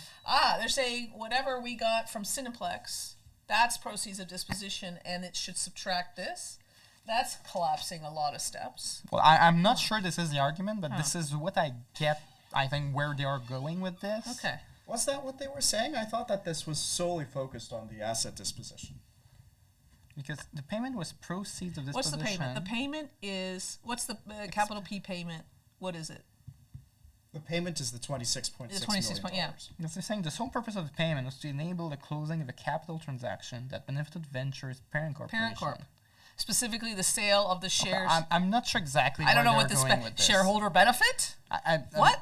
It seems a bit blurry. Yeah, it's very strange. I don't know. I'm not sure where they're going with it. The sole purpose of It the really payment. goes to show how highly I value the negative proceeds of disposition argument. That so far, I think this is the most recent. This is the clearest. This is the best we've got so far. I think that the first question we should ask is, okay, what exactly is a transaction we're looking at? Okay, so based on this, and I based on think- what we've seen so far, I think what the court is saying is like, this is the guy that gets denied the loss because after the wind up, right? But in order to understand the loss that was being denied, you have to go back in and see what happened before they wound the thing up, right? Yeah. And so everything that happens eventually ends up inuring to the benefit or loss of Cineplex, but isn't Cineplex's issue. But I got to keep pulling it back to because this is who the taxpayer ends up being, right? Yes. So I think that the sale, the purchase, that when I bought this whole ventures capital thing, when I did this, that's not the transaction. But everything that's happening here affects this transaction. But I the don't main know. the share sale would not happen but for the two theaters going out of Ventures. Yeah, that's right. They're sort of drawing some sort of similarity, I think, based on what I see, to something like an inducement payment. Yeah, exactly. A tenant inducement payment. Exactly. Yeah. Yeah, definitely. I think we're getting there for sure. Okay, good. Which reminds us, we got to get IKEA on the list, and we got to read IKEA. And Canderel Okay. And and yes. Royal Exact- Toronto Canderel, College. IKEA, and there was a third one. It's the Trinity. Yeah. I think it's Royal Toronto there's College. yeah, and then Is there's another one at Glencore. But Glencore is much later. It's Yeah. not part of the Trinity. Oh, okay. The Okay. All right. Okay, so we're fully confused now, and in the final alternative, our fourth let's alternative. say a little bit more as to this if we're Okay. fully confused. Sure. So if we look at section 40 sub 1, Yeah. we're specifically, I think, in the realm of 1 sub B. And what B tells us is that loss for a taxation year for any property is the amount by which the total adjusted cost base to the taxpayer of the property immediately prior to the disposition and any outlays and expenses to the yeah. extent that they were made or incurred by the taxpayer for the purpose of making the disposition exceeds the taxpayer's proceeds of disposition of the property. So when you have something like this, effectively what they're saying is that let's suppose that the adjusted cost base, the ACB, is, let's say it's 0, just to keep everything simple. And they're also saying that the expense, because that's what the government, the DOJ, is trying to do in this case, they're saying that the outlays and the expense is $26.6 million, similar to something like an inducement payment. Yes. Okay. They had to make this payment in order to get the deal yes, to work. Absolutely. So yeah. as such, what you have is you have the ACB, which is 0, plus this $26.6 million payment. And again, ACB is 0 is just something that I'm hand waving. Yeah. And so that's what fine. their argument is that this is a $26.6 million capital loss. And you get here without having to look at negative basis. But you do end up, to some extent, collapsing some of the steps. Yes. Because Yeah. there are many contracts, and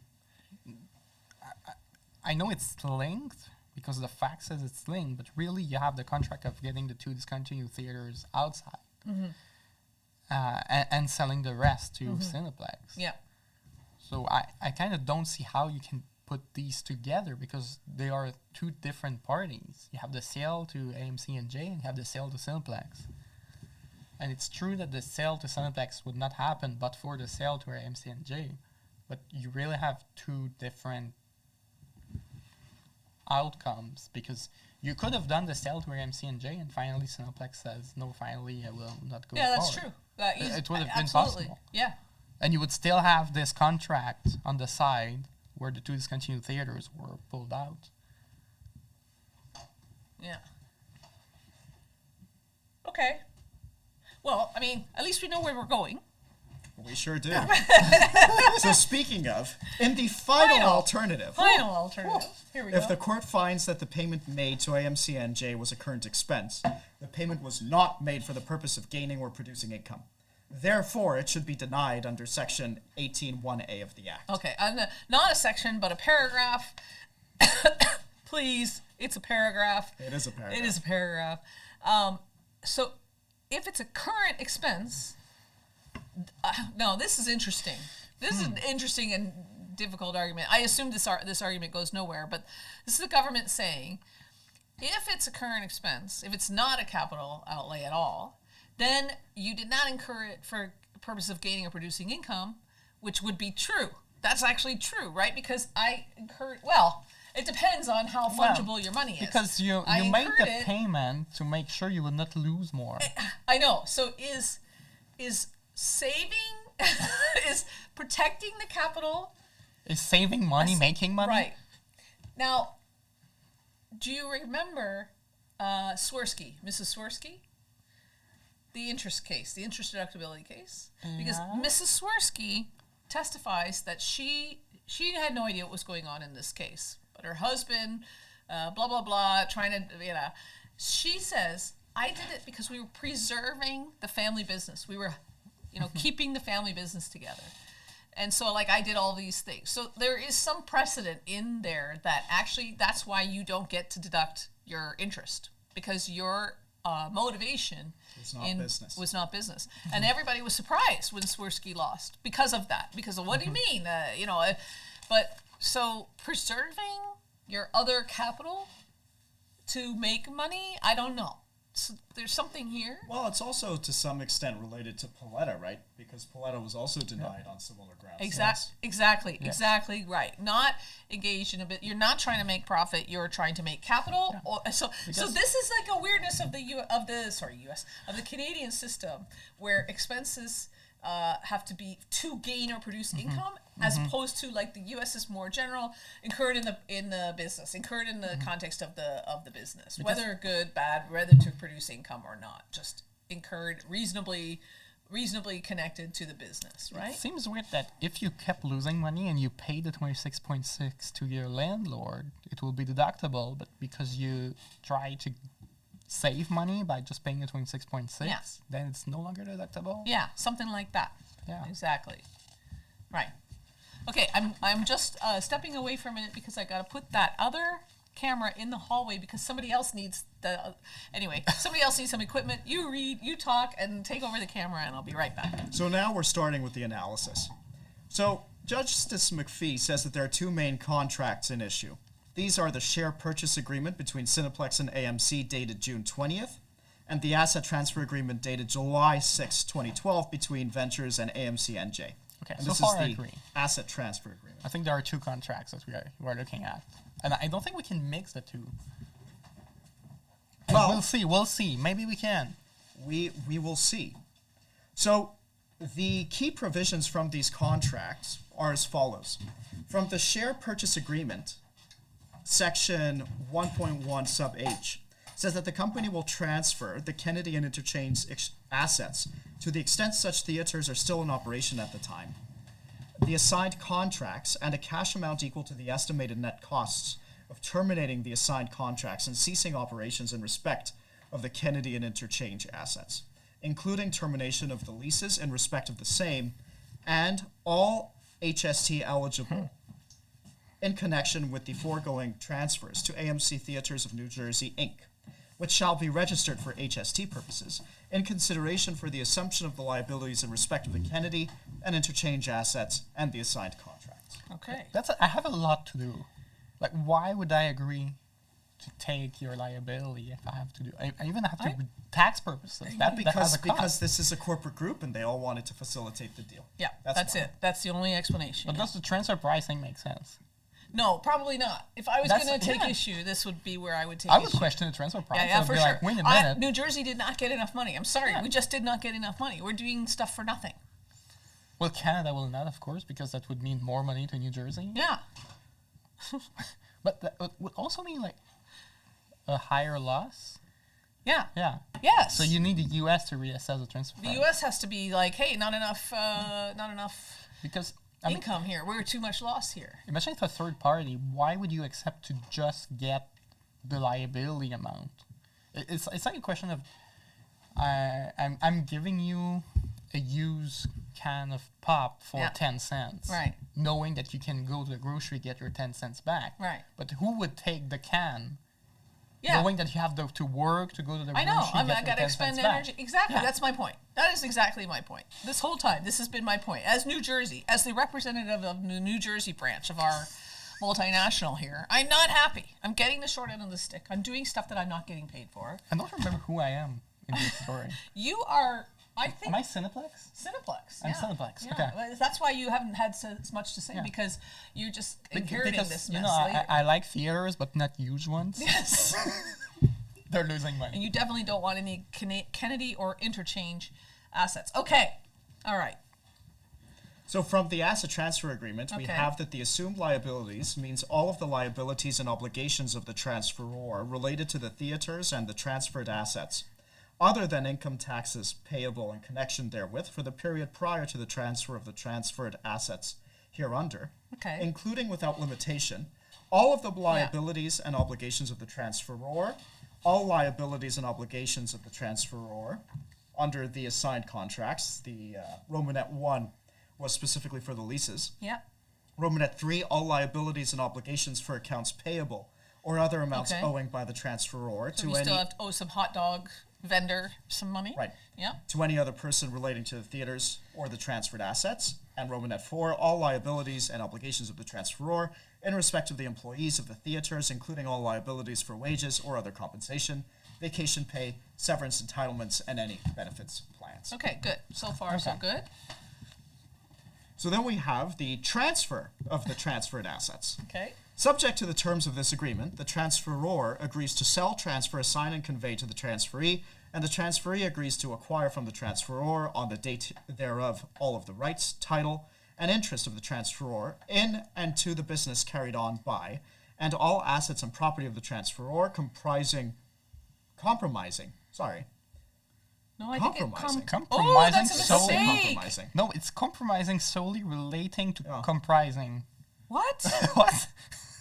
Oh my We gosh. found some typos. Wow. Okay. Compromising solely So- relating I to would say comprising. let's take a look at what law firm did this transaction. But Exactly. we shouldn't do that because we do want our students to find employment. That is a midnight on a Saturday kind of a mistake. Yeah, you know the problem So- with AI is that if you feed this to the AI will think this is the way to write Yeah. such text. And then they'll start writing this way. Okay, So anyway, it should was say compromising solely. comprising. Well, I or prefer solely- compromising. it's solely. compromising solely to comprising. Stop it. It's I'm compromising to comprising. no, it's Oh my gosh. Okay. So I think the mistake is compromising solely relating to should be out, right? Yes, Yeah. it should just Okay. be comprising or solely relating to the first Yeah. run film exhibition in theaters located in Ontario, Oopsies. commonly known as Kennedy Commons 20 and Interchange 30, Okay. other than excluding assets, as going concerns. concerns. Emphasis added. Well. Okay. Purchase price. The purchase price for the transferred asset shall be the fair market value thereof on the date hereof, which the parties agree is $689,000 and some Okay, we got a change. new number What? here. Okay. What is this number? Yeah. Well, I don't think we necessarily need to care I that know, much yeah. about that number. Exactly. Such purchase shall What? shall be satisfied by the What? transferee assuming and agreeing to pay, satisfy, discharge, perform, and fulfill. What is going Portion on of assumed here? liabilities having a fair market value on the Wow. date hereof equal to the fair market value of the transfers. Transfers assets. What? The transferee agrees to assume and pay, satisfy, discharge, perform, and fulfill such assumed liabilities on the date hereof. Now, I think we need to take a moment Yeah. to sit back and appreciate Wow. just the existence of proofreading as a concept. Now, we've all practiced law, and Like, come on. the practice of law can be a really hard thing because you're yeah. up late at night. Yes. And you're reading things, Yeah. and sometimes you just don't have enough yeah. time before things go out. But still, such purchase price shall be satisfied. Like, you think this is There's the three, copy and paste at this least 3 kind of errors language. in one paragraph. Yeah. Shall, transfers, and assume. 3 typos in one paragraph, and it's the money paragraph. Pay, satisfy, discharge, perform, and I mean, fulfill. I would love There's some commas are commas. nice. Yeah, I love some commas. But like actual errors, assume should be assumed. Transfers should be transferred, and shall be. To be honest, I Shall. find shell to be quite endearing. I like this I'm- one. I'm maybe just it's somebody's imagining. accent. I'm just imagining a parallel universe where the partner's working on this case, and we see we see what the associates have sent, and we see that the such purchase price shall be satisfied. And I don't even know if I could be mad at the associate that wrote that. I think I would look at this and I would say, you know, you're the absolute most adorable associate I've ever seen. Good Yeah, for you, good but for also you. change it. I like how no one like proofread this and no one read it It's before completely signing. Crazy. It's actually scary because you know that when you see that stuff, you're like, well, should maybe somebody check that price because maybe there's like zeros missing, or there's oh my gosh, you just don't know what to trust anymore. So the purchase All right. price of the transferred this time, the transfers assets. Also, I can just say when you capitalize something, you define something, and you do a mistake Yeah. when you refer to that. Yeah. That's not that's a good. big red flag. But I will say this: you gotta proofread. You gotta proofread. You gotta read it again. You know, this is the problem with today's generation. They spend all the time listening to tax podcasts on the YouTubes and the Instagrams, when really everyone knows that they should just be proofreading They instead. should just be sitting around proofreading. That's what Because they you should never be. know. You ne- Someday, your This judgment might may be get you. read by Justice McPhee, Yeah. and Justice McPhee will at least be kind enough to not include square brackets sick Yeah. 6 times in a paragraph. 6 times in one paragraph, yeah. Maybe you he should didn't. proof- Maybe Justice, like you're assuming Justice McPhee also read the thing. Yeah, you should proofread the footnotes, the spacing between the footnotes, all these kind of things. This is really something you have to be mindful of, because you don't want to be sending like 3 amended whatever. No, to the it's court. embarrassing. Yeah, Yeah, expensive as well. it's also very expensive. So We don't know what it is, before we continue, maybe we should take a poll. How many typos will there be in the next paragraph? Oh I'm man, going to say 0. really? You think I zero? have faith. Yeah, Okay, I'm gonna say at least 1. I'm gonna say 2. Two more. I in think the next one. one more. One? You think is One somebody more. knocking on my door? I think someone is Yeah, knocking go on the door. see. Let's see who it is and tell them that we're podcasting and they need to either get in the stream or get out of the Should I office. continue? Yeah. Take it. Yeah. Hey, wait a minute. Open back up. I do have a student coming to set it up. Okay, I'll let them know. So, now we're at paragraph 2.4, assumption of remaining liabilities. Subject to the terms and conditions hereof, the transferee also agrees to assume pay, comma, satisfy, comma, discharge, comma, perform, and fulfill. There. Well, but here's a question. the commas there. Do we accept... Assume pay. Do we accept the non-use of the Oxford comma as a typo? Of course, assuming yes, that I've that's not a already typo. Assume, lost. comma, pay. One typo. Yeah. Okay, There's that is a already typo. Assume, comma, pay because you don't assume pay. That's a mistake. But I would Maybe you also assume say payment. perform not having a comma and is then also a and typo. fulfill, comma. Yeah. Okay, yeah, no, there's 2. We already have 2 in the first, in the second line. On the date hereof, all of the remaining assumed... Actually, wait a minute. I'm going to add one more comma. Where's Subject to comma? the terms and conditions hereof, comma. Yes. That is my I think there's a typo in the first one. The transferee also. Do you know, I would disagree. I'm Don't you going pause to, when you read it? Subject to the terms and conditions hereof. The The transferee transferee also agrees to assume pay. I don't think you need the comma here. Yeah. I I would personally put want, it, but I don't want think you you to, need I it. want you to have it. I don't think Please, it's a I want you mistake. take it. Maybe it's not a mistake, but it's not good. But it's not a mistake. Well, I think it's great because it just means that you don't stop. So, for example, Okay. subject to the terms and conditions hereof, the transferee also See, you agrees paused. to assume pay. No, it's You did not pause between assume pay, Right. but you did after hereof. Try Well, that's, not that's pausing. just because I have Just to- try. That's just because I have small lungs. subject to the term and condition hereof. The transferee also agrees See, to it doesn't assume work. pay. Okay, maybe it does. Okay, fine. It does. Fine. But the assume pay Assume pay.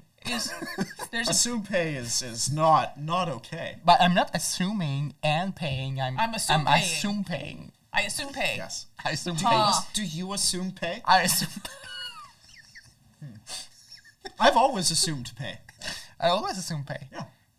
It's a very important distinction to make. Kids, You this feed is that top anyway. level podcasting. You guys don't know what you're missing. Okay. You feed that to the AI, and soon after, all you And do then is you assume assume pay. You assume pay.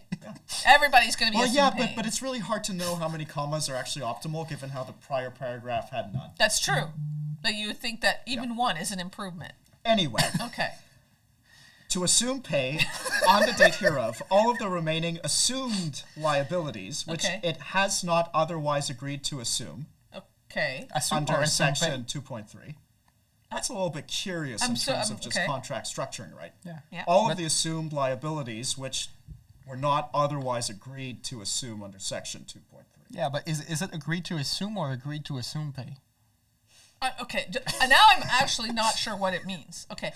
All of the remaining assumed liabilities, which it has not otherwise agreed to assume under section 2.3. Okay. Well, there's clearly some under So, 2.3. yes, exactly. Yeah, okay. others here. Exactly. So it's just a- correct. It's correct. Yeah, no, it's there's no problem. It's just an interesting way of structuring. I the agreement. agreed. It's an interesting is a good word. Okay. In consideration, the transfer See the comma there? After the But that's fine. Yeah, exactly. That's correct. That's why hereof has to have a comma, and consideration also has to have a comma. I'll be honest, I would be fine if consideration did not have a comma. Yeah. What I would do is I would take that comma and I would put it right after assume and before pay. I would say, in consideration, the transferor agrees to assume pay. On You the don't date need a comma. hereof, an amount in cash to the transferee. Oh my gosh. Or is it the transferee?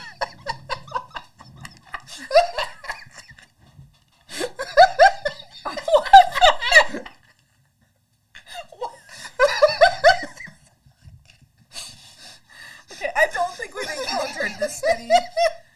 Okay, I'm actually scared. I don't think we've ever seen this many. Or is it? Or is it the transferee? Who knows? I don't know. Do you know? Do you know? No one knows. Anyway, I only know or that is there it is an that the assume pay. transferee may direct equal to the fair market value of the remaining liabilities, which the parties hereto agree is 26.6. Okay, so Or is it? I think that I Or was. is it?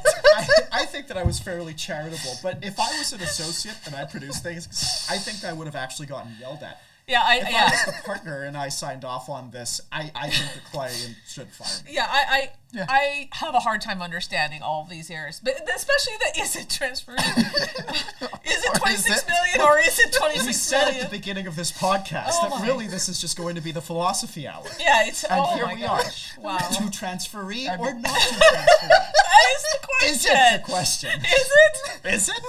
I mean, I would have loved the judge to be like, oh, but was the amount paid to the transferee, or is it? Or it's The 26.6 million. Or Or is it? something like that. It's not good. More or less. Okay, we have devolved. here Sorry, so just bad. let's also take a moment to observe Oh, how sad. the remaining liabilities is in circular brackets while the cash payment is in square brackets. Yeah. Yeah. Honestly, I will say this is You gotta look up the. We gotta look up the law firm. We gotta Oh, find I know out. which law firm. Oh, you do? Oh yeah, I'm just being Is it nice. an American law firm? I say nothing. Okay. I really want to go into evidence and look at the whole contract. I know. It's true. But the thing is, Robin just said he knows which law firm wrote this. Is it? And he will not tell us, even if it's a Canadian law firm. It probably is a Canadian law firm because this is a Canadian deal. Well, it's AMC New Jersey, So- so it could be American. It could be a New Jersey firm.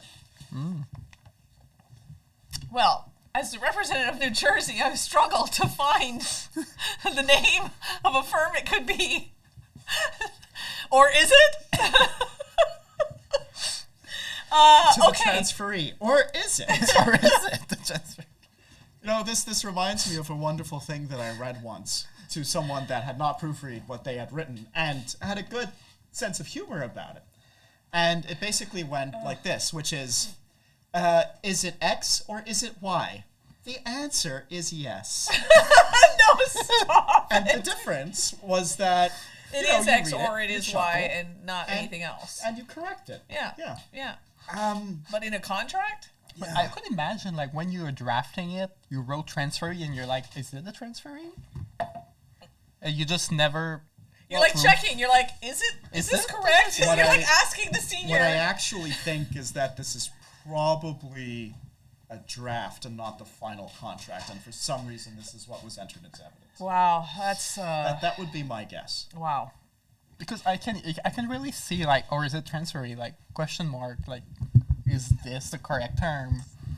Oh boy, cannot be- it hurts. it's I've not been possible. crying, and I look like I'm sad, and I've been crying, and good thing I don't wear mascara, or it would be running all the way down my face. I just want to also remind everyone about how it's compromising solely.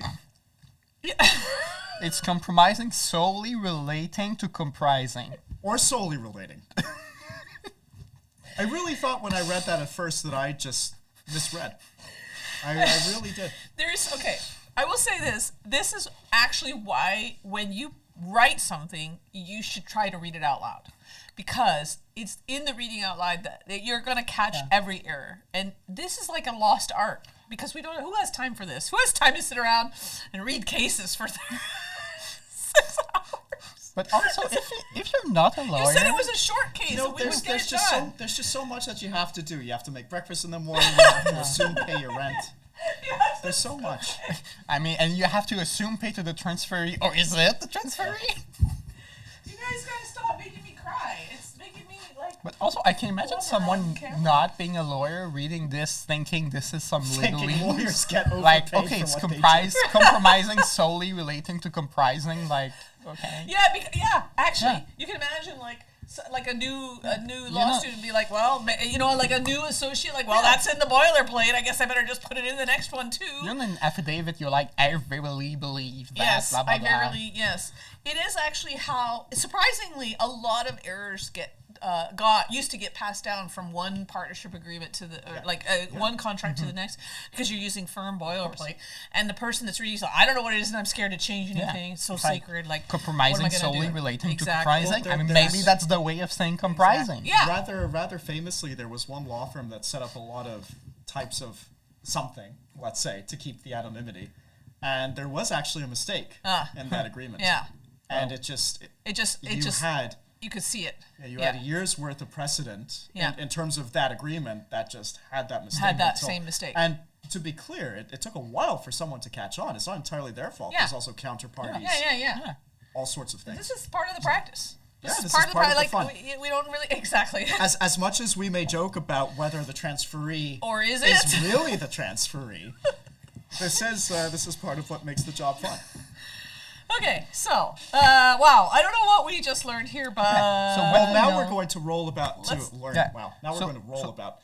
Look at me making verbal typos. So the Clearly. 26.6 was whatever they accepted to assume pay. Yes. okay, Yeah, we can all agree on this. Okay. Or is it? is it? Okay, so So now just we- structurally, this was so we started the analysis talking about there's two main contracts. Then we got these exhibits from the two main contracts, and now we're going to look at these contracts, but first, parole evidence for some Or is reason. it? Yeah. Or, Or is it? So, Now we're turning to the parole evidence rule. Okay. Given that my decision depends upon the interpretation of two specific contracts, and just to be clear, I'm reading from the judgment, so when I say my decision, I don't mean to usurp Justice McPhee's judicial powers. Yeah. I am reading in Right. his words. Yeah. And further, that the parties disagree as to the method by which the court should interpret these contracts, I find it necessary to give consideration to the application of the parole evidence rule in my analysis. I find this mysterious. I had no idea that I was going to have to think about the parole evidence rule today. Why are we thinking about Let's this? find out. Well, I would have liked a little introduction, like, this is why we're looking at this rule. Well, he's saying I have to interpret these contracts, and so I have to think about the parole. I don't know why. Yeah. Let's find out. Well, we have to see. Yeah. We have to see what Justice Hogan Yeah. wrote Oh, in Hogan. describing the parole evidence rule. The parole evidence rule is a rule of contract law that prohibits the use of extrinsic evidence to alter, vary, or interpret in any way the words used in the writing. Okay. According to Justice Sapinka, it is rooted in the assumption that when parties reduce an agreement to writing, they will have included all the necessary terms and circumstances, Okay. and that the intention of the parties is that the written contract is, sorry about that, Oh, boy. is to be the embodiment of all the terms. Okay. This rule aims at preventing the use of fabricated or unreliable extrinsic negotiations to attack formal written contracts. Okay. The motivation for this rule is a concern that if contracts cannot be taken at face value, it will create uncertainty in the commercial realm. Okay. And we have a footnote.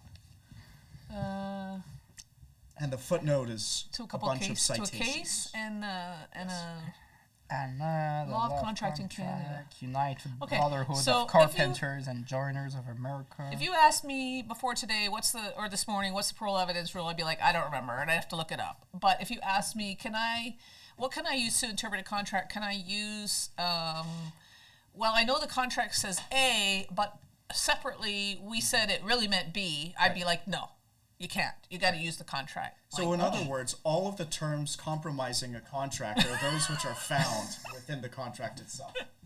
We cannot. You correctly use the term compromising in that That's case. interesting because under civil law, Because you you're don't want allowed- to compromise the contract by our extrinsic parole, like spoken. Actually, fun fact, the reason it's called the parole evidence rule, of course. Parole? Exactly. Oh. Exactly. Right.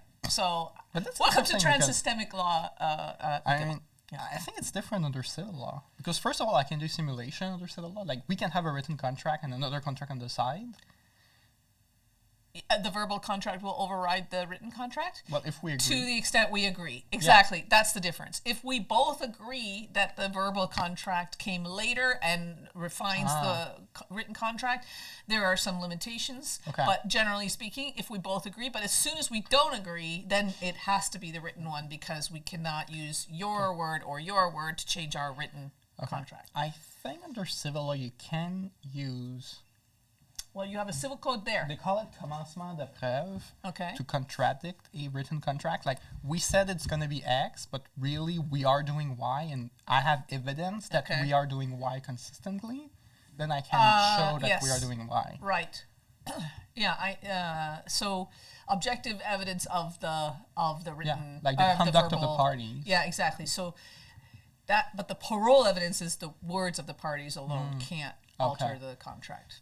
Okay, makes sense. If they don't agree. If we agree, we could have a verbal contract that supersedes to the extent it interferes with the conduct of the written agreement. Okay. But if you want to compromise that written agreement with your parole, you better agree. But With can, my parole. but can you compromise solely relating to comprising? Is it? Is it a transferee? Or is it? I just, like...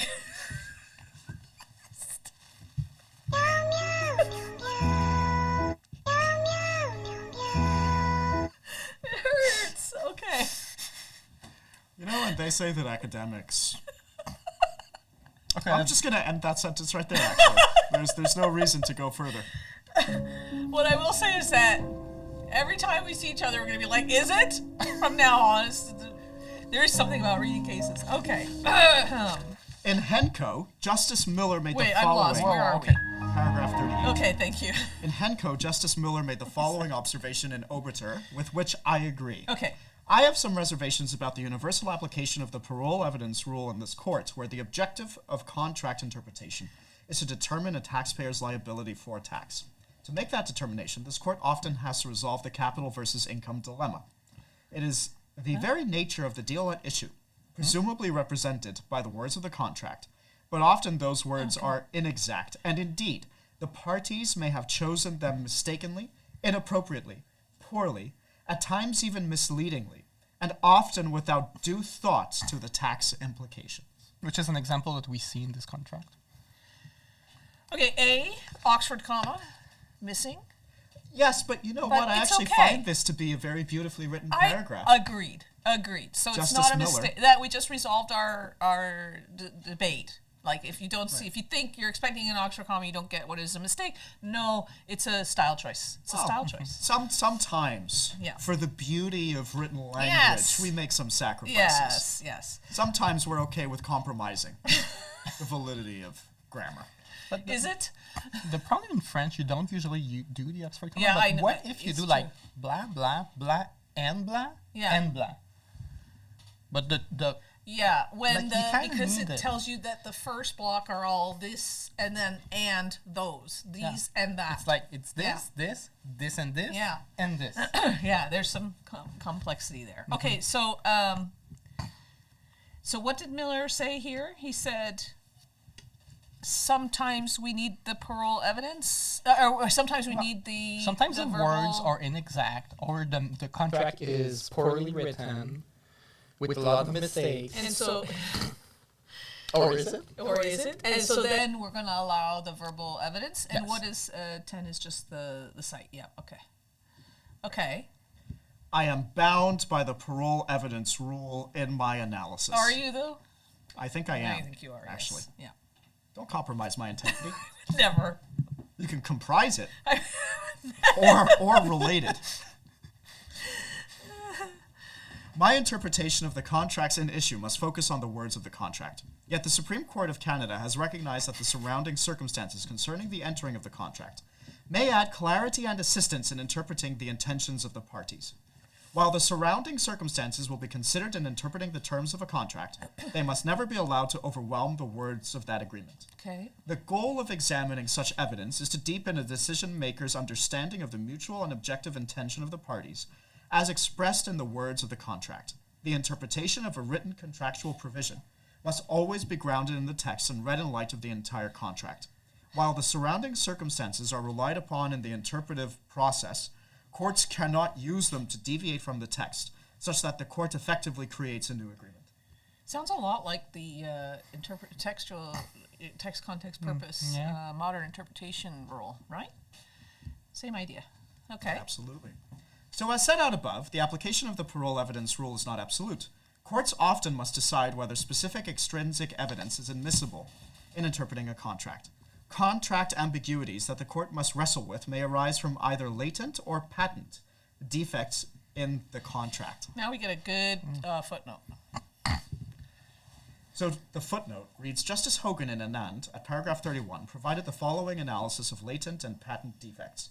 The parole evidence rule is not an absolute rule, as extrinsic evidence can be considered in order to dispel ambiguities.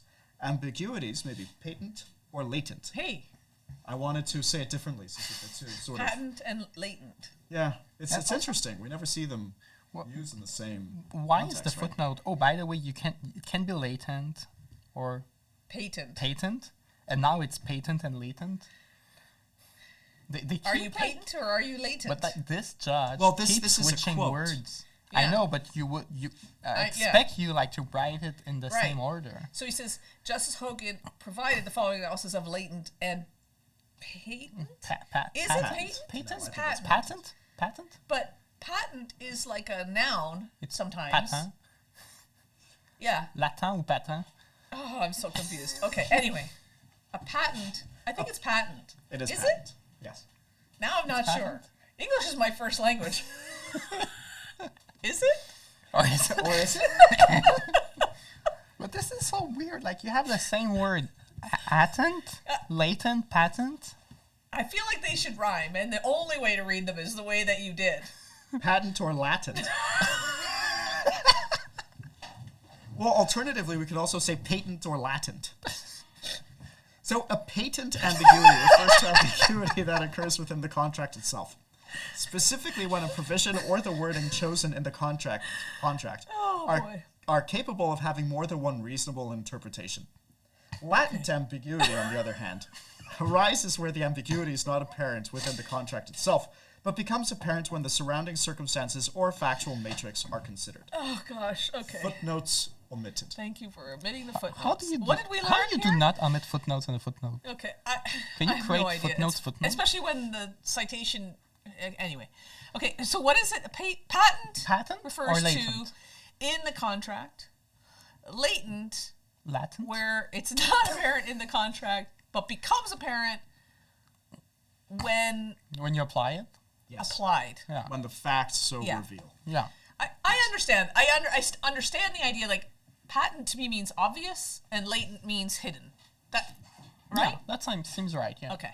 So that's sort of how I would have interpreted that. Okay. I'm very bothered by it being latent and patent. I just, I never knew this bothered me quite this much. no, I but- had no idea. But now I feel like we gotta make merch. My entire year is ruined. It's I'm going to go home after this, and I'm probably just going to you're cry just scarred. Yeah, for scarred. at least a few days. But I think this problem was really latent and not patent. I had no Or is idea it? I had this problem until this moment. Okay. Anyway, both the appellant and respondent were able to extract terms and phrases from the two contracts in issue that supported their income versus capital arguments. Okay. The respondent maintains that the two contracts in issue are clear in their meaning, that they support the assessment that the payment was a capital transaction. In that the payment was a capital. There's an in there, right? There is. I just want to make sure I'm. Yes. In there the- is. okay, yeah. I'm Got it. jumping over some No, words that it's I okay. think It's are totally- unnecessary. For Oh, example, sure. compromising. And that no use of the surrounding circumstances should be considered in determining the purpose of the payment made by ventures to AMCNJ. In making this argument, the respondent cited various cases for the proposition that form matters and that the tax consequences must follow the legal form of the transaction. Good Canadian claim there, right? That form matters. Yes.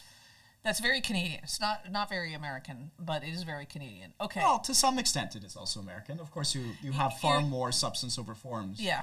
That said, the doctrines taxpayer in the is bound by their own choice of form. Yeah. Yeah. Yeah. And they're citing Shell for this, and Bronfman, by the way. And Bronfman. Yeah. One of the many Bronfmans. One of the many Bronfmans. Yes. I find that the respondent was somewhat inconsistent in this argument. Okay. At paragraph 19 of their written submissions, the respondent takes issue with the form of the contract and argues that the court should interpret it differently than it is written. Okay. And they say, in addition, the Federal Court of Appeal recently affirmed that in determining the legal rights and obligations arising from a transaction, the court should not be blinded by the formal description or nomenclature used by the parties, but rather find the legal substance of the agreement, its true legal effects, and the true legal relationships formed. Is that Husky? I think it's actually Justice Woods in either IKEA or Glencore. I think it's Glencore. Is it Glencore? It's one of the tenant inducement payments, and it's almost certainly Justice Woods because I remember this exact thing. That said, you see the 33 there, which is a footnote, but there's no footnote. And there is no footnote omitted. Right. So it's citing to a footnote in the it's just copied over from the case. So it's footnote 33 of whichever case we're talking about, and what We're case are really we not talking being about? particularly generous to the writing, are we?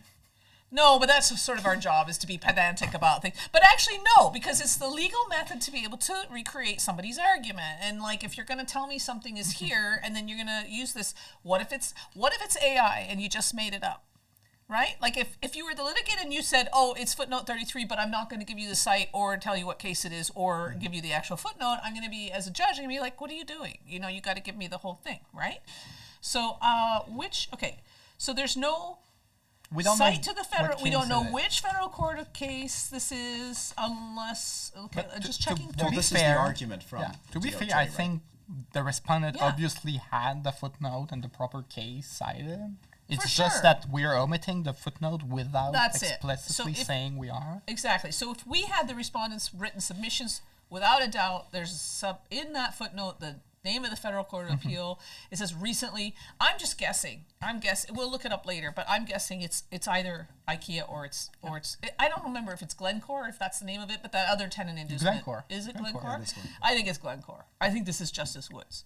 So. So the respondent submits that the same can be said when two non-arm's length parties employ a certain wording or drafting structure to attempt to portray as multiple transactions what in reality has the legal substance of a single transaction. Also, at paragraph 27 of the respondent's written submissions, uncertainties in the contract are further identified. Okay. While the asset transfer agreement provides that AMC-NJ will assume a portion of the assumed liabilities in consideration for the transferred assets. Yeah. What did I do? Sorry. That's okay. No agreement Yep. was made as to what specific liabilities were contained in that portion. Was AMC-NJ Okay. assuming a portion of the rent to the interchange landlord or to the Kennedy Commons landlord? Or was it assuming other liabilities of AMC Canada? The lack of specificity as to what the portion represents is consistent with the fact that the transfer of assets and liabilities could only occur as a single transaction, where AMC-NJ assumes all liabilities. Only when the asset transfer agreement is considered to be a single transaction can the liabilities assumed by AMC-NJ under the contract be ascertained. Okay, so this is the respondent's argument that, hey, I don't know what portion is being, so I have to look at it as a whole. That's the argument? Right. But what are we? We're arguing about okay, so if you go back up to the contract, which we had trouble reading because it had all these errors, but it's talking about transferred assets. And it says that if you go back to paragraph The asset transfer agreement 35? is considered to be a single transaction. yeah, so if you go back to paragraph 35, you see the Yes. contracts again, right? Yes. So the asset transfer agreement says in subsection 2.1, transfer agrees to sell the rights, title, and interest, and the business, and all the assets and property, comprising or solely related to blah blah blah. Okay, and then it says at 2.3 the purchase price is going to be this amount, and it shall be satisfied by transfer, assuming and agree to pay a portion of the assumed liabilities, and then it says there's some other remaining liabilities, right? And so now what they're saying here is that the respondent is maintaining that the two contracts support one transaction. And then the judge is saying that's inconsistent. Yes. Okay. So now we're going to see what Justice McPhee thinks in a little bit of detail a little bit soon. But Yeah. it's perfectly common when you have an agreement like this to break everything down. Absolutely. It's just that if you need to edit things, you can Yes. edit things without breaking. Exactly. So for example, if it just so happened that you were to find some typos in one paragraph, For example. those typos would not necessarily affect something else and be used against you. Right. That's And right. also, as the purchaser, I kind of want to know, like, what is the value of the assets for accounting purposes? What is the value of the lease? Sure.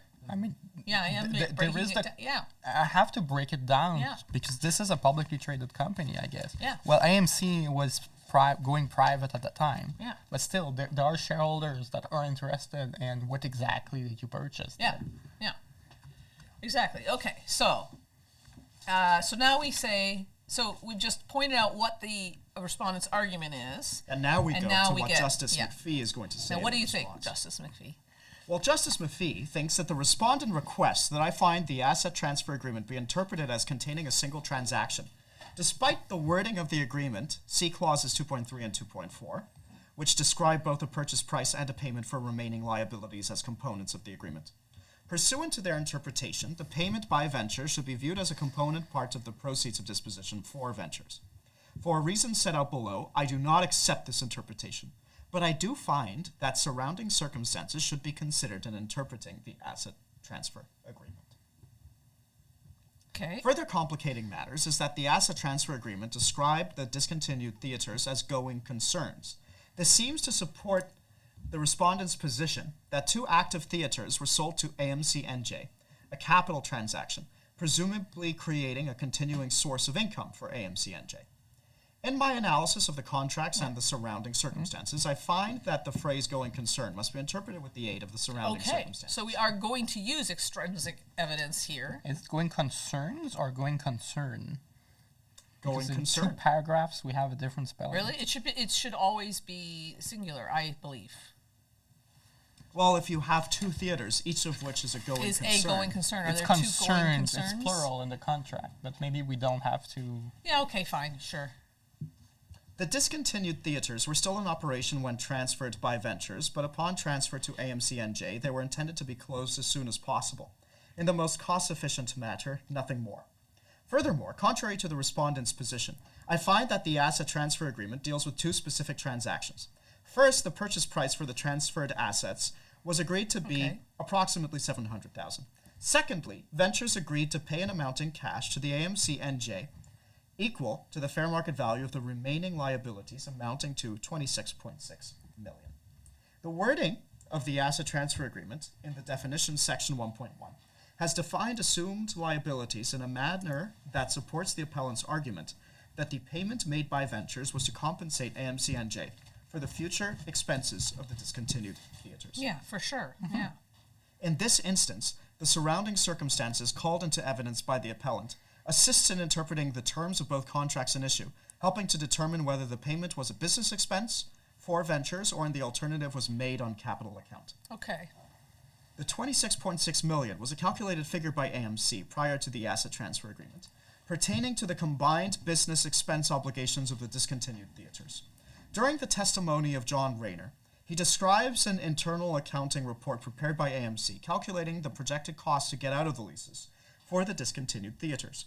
The combined cost to do so was calculated to be exactly $26.6 million. yeah. This is, of course, the exact same figure found at paragraph 2.4 of the transfer contract. Other surrounding circumstances that I consider in deciding this matter are Romanet 1. As of 2012, AMC was not continuing in the theater business in Canada, neither through Ventures nor through AMC-NJ. Prior to entering the asset transfer agreement, Ventures' priority was to pay directly to the landlord for both discontinued theaters, an agreed upon amount to satisfy their long-term lease obligations. They were unable to accomplish this. AMC was a good corporate citizen who wished to ensure their lease obligations were met in Canada, even if they no longer did business in Canada. They were just running out of town, skipping town. Yeah. They did not compromise the integrity They of the did tax not base. compromise. No asset was created by the payment, nor did it create an enduring benefit for Ventures. Furthermore, the payment was related to the income-earning arrangements of Ventures, i.e. lease payments, and was not related to Ventures' capital structure. Now, let me just say something that I learned rather recently. Okay. Do you know that it's proper grammar after every EG and IE to have a comma? Yeah. Yeah. Well, I did not know that. Oh, And so I have to say, I think it's just much better to just have IE and EG without the comma. yeah, I agree. It But, looks but weird. you I and know. No, we it's- clearly disagree in terms of commas. No, because it's an acronym. So the reason is because the IE and the EG are Latin Yeah. terms. Like EG is an acronym for example gracia. Okay, and then you have to say, for example, comma, and in example, comma, and you don't think so. You say, for example, I assume pay that my rent I assume pay my By rent, rent Every every day. month. Right. And I would say, no, for example, comma. pause, I assume pay my rent every morning. Right? Yeah. So I want a comma there, and it turns out, am right, based on your You own are. evidence. You are correct. I do love to be right, but I do understand here. I probably would not put I.E. comma lease payments. I would probably do exactly this. But just you see, casually. Allison, is it not worse to truly believe in something and then just be a hypocrite? Not to say heretic, No. heretic. Is it heretic or heretic? I don't know. Anyway, Heretic? when Yeah, you believe something but you do the opposite, you don't It's- follow it. Well, the noun is heretic. The adjective is heretical. Yeah. Anyway. Yeah. Anyway, back to business. Based upon the wording of the asset transfer agreement in paragraphs 2.3 and 2.4, as well as the evidence led by the appellant concerning the surrounding circumstances that preceded Ventures' entering both the share purchase agreement and the asset transfer agreement, I find that Ventures paid the $26.6 million amount to AMCNJ as a part of their ceasing to do business in Canada. Okay. The amount paid was to ensure that their upcoming business obligation, in particular upcoming lease expenses for the discontinued theaters, would be paid. Would be paid. In Yeah. prior years, lease payments were made by Ventures in the ordinary operation of its business. Arranging to have AMCNJ pay this amount was part of a series of steps carried out by Ventures to cease all business in Canada as soon as possible. This was properly recorded as a business expense by Ventures in 2012. That's even like a GAR analysis where you're asking if there is a commercial reason to do it. So I have some thoughts, but maybe Okay. I'll just finish paragraph 54. Okay. I therefore reject the respondent's argument that the payment was negative proceeds of disposition for either the sale of the discontinued theaters or, in the alternative, for the sale of the 2 leasehold interests pertaining to the discontinued theaters. Now, I don't find Justice McPhee's reasoning in paragraph 53 to be particularly persuasive. Okay. Basically, and correct me if I'm wrong, I interpret this as being, well, these would be business expenses, ordinary deductions, had you incurred them in the normal course of business. The underlying lease payments. Exactly. Yeah. Therefore, they should be the same here, given this payment. But you can look at the flip side, which is we've been talking about assume paying our rent, but let's delve into that a little bit more. Yeah. When you have something like an apartment or real estate, Yeah. the value of that apartment/real estate is partially or mostly or entirely, depending on perspective, based on how much you would be able to rent that, let's say, apartment out for over the course of its life. Yeah. Yeah, Those especially rental payments. for commercial buildings, like in this case, the value is solely comprising the rent. Yeah.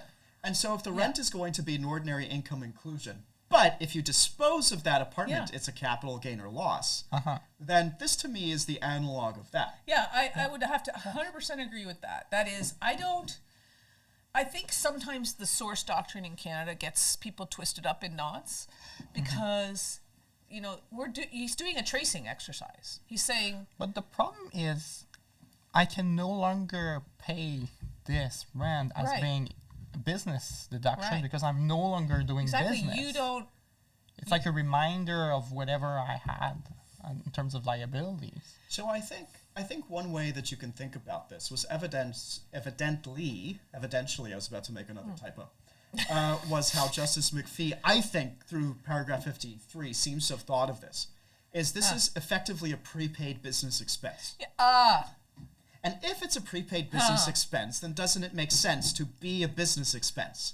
Now, that's the way I think he might be looking at it. But it's not a prepaid business expense because I would agree with you if Ventures prepaid the landlord. It's not the right party. Yeah. I'm not Wrong prepaying party. my liability. I'm selling my rights in those contracts. I'm selling to my someone rights, else. yeah.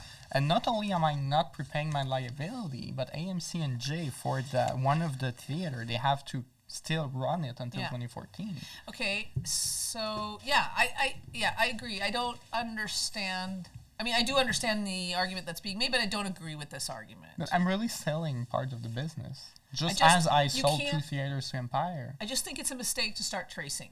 Yeah. Tracing income and saying the source is what is the underlying source is like a recipe for disaster. I don't even know if this is actually a sourcing exercise. Because if you were to engage in the sourcing exercise, obviously part of all of this endeavor is whether clauses 2.3 about the sale of the assets and 2.4, the payment made for the liabilities, is actually separable.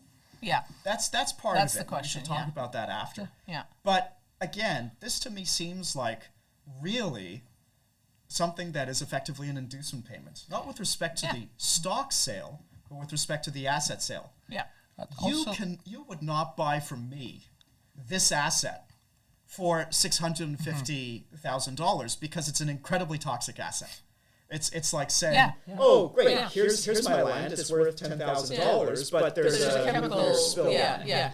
It's, thank you. No thanks. Also, there's the fact that as Ventures, you do the deduction for the 26.6 because you prepaid them, but AMC&J still has to pay it, so AMC&J is deducting again the same amount when they are paying to the landlords. well, it's not quite, it is to some extent a double dip in terms of the deduction, but let's not forget that AMC&J does have an inclusion with respect to the 2.6 million. Sorry, the 26.6 million once it actually obtains that money pursuant to this agreement. Unless the U.S. rules deny that, which I don't think they do. I don't think they do. But the thing is, I have this deduction in ventures that is worth 10 cents a dollar for Cineplex, and I'm shifting into an inclusion deduction in the U.S. So it's more valuable to have the loss in ventures than in AMC and J. Well, what part of this is an allocation of the deduction? Oh, for Because sure. they are allocating this deduction to Canada and doing this. Yeah. If they would have just been able to do a normal asset sale, Yeah. there would be no question that this would be a capital loss or gain, Yeah. as the case may be. Yeah, for sure. In my To a third mind, party, yeah. in my mind, this is really a clear example of something like an outlay or expense that you need to incur in order to enter into a deal. And Yeah. of course, there's a rather significant volume of cases on things like inducement payments, not just for tenants, but also in terms of deals, where the question is it on capital or income account? It's interesting that this 26 million, as venture, I pay the 26 million, so I get this theater out. But now that it's a loss, it's worth 10 cents on the dollar. Yeah. So it's worth more It actually is worth getting more. those theaters Yeah. out Yeah. than if I just Than sell hanging on to them them. and give the 26 million to Cineplex. Yeah. Yeah. There's a weird question of allocating the value of those theaters between AMC and J, Cineplex, and Ventures, and doing what they did probably makes sense commercially, but it makes sense tax-wise because you get more value out of Ventures that way. Well, another way of looking at this is that what you're getting is a loss, a $26.6 million loss, and don't forget exactly as you triggering it. mentioned, that Yeah. you get 10 cents on the dollar for Yeah, that for it. of a certain amount. Yeah. Yeah. So they were at least getting 2.6 million from Cineplex pursuant to these losses. Yeah. Yeah, I mean, that's true. And you pay So you 26 yeah. mil, but you get 2.6 back. I mean, the fact is, if you did nothing, you would have those losses spread over the 5 years as you paid out rent and didn't have any income. So you're accelerating a loss, and that also is a benefit. Yeah, okay. No, Okay. this is absolutely part of what's happening here, is that they were able to just accelerate the business Yeah. deduction. Yeah, and maybe so- double it. Right. So not only have they managed to double it, they've also managed Yeah, to speed it up. time it. Time and it. get some value out of a loss.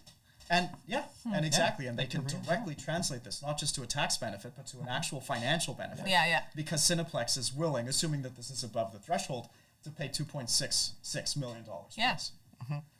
And it's worth like the double of that for them because they will deduct it at 26.5%. Yeah. Okay, So let's keep going. let's do it. Do negative proceeds of disposition exist under the Act? What a question. Oh my gosh. Okay. While I have reached the above conclusion based upon my interpretation of the share purchase agreement and the asset transfer agreement, if necessary.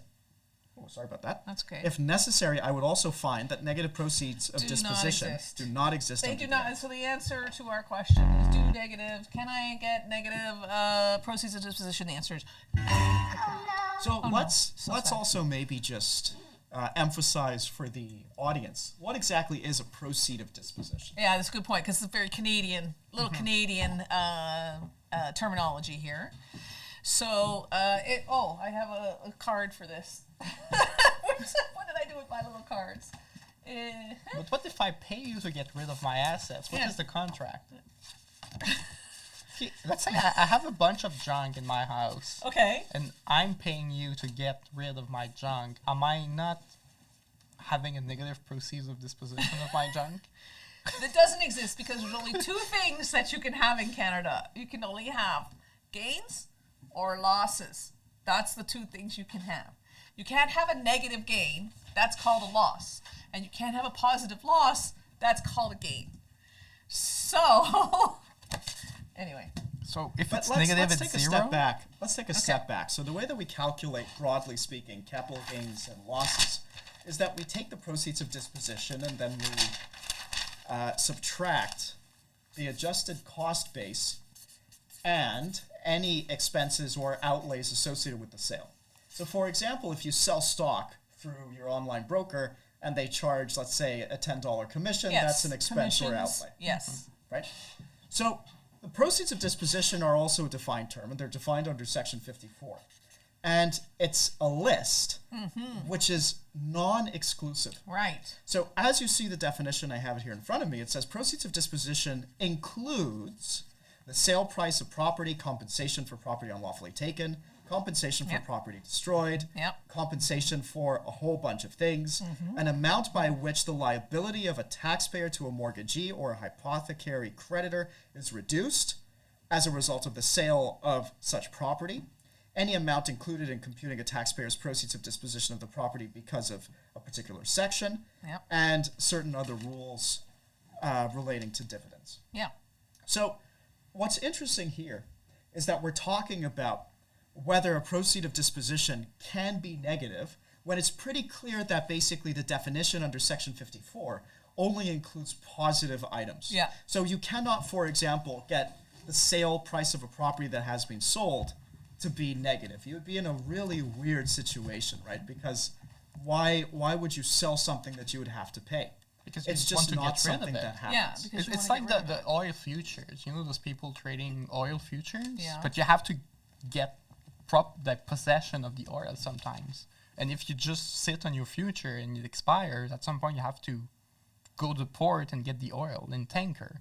I don't have a tanker, Okay, so but maybe my I point is- will pay someone. I just think that you just have to use normal English language to see that proceeds Right. means what I get, and outlays and expenses is what I give.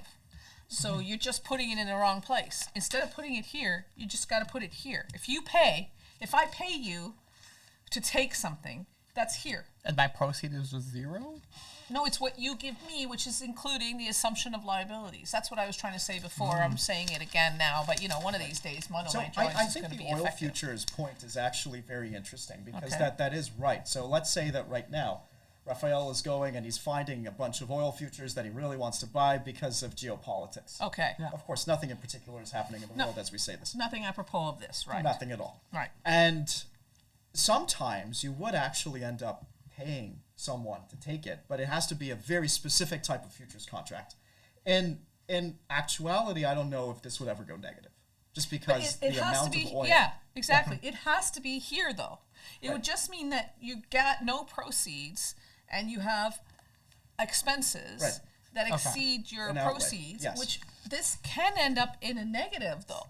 This Yeah. could, so this And is, that's exactly what a capital loss is. Exactly. So all of this, well, the no, architecture. it's not, because, well, Yeah, yes, it's a it is, capital because, loss.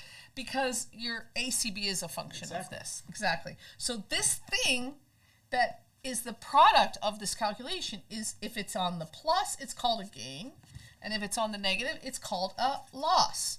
That's just like, there is no other, Right. that's how it works. So the idea of having negative proceeds of disposition is very curious. Yeah. And it's especially curious because the architecture to deal with exactly this type of problem. So again, hypothetically, let's say that Raphael and I enter into this, Yeah.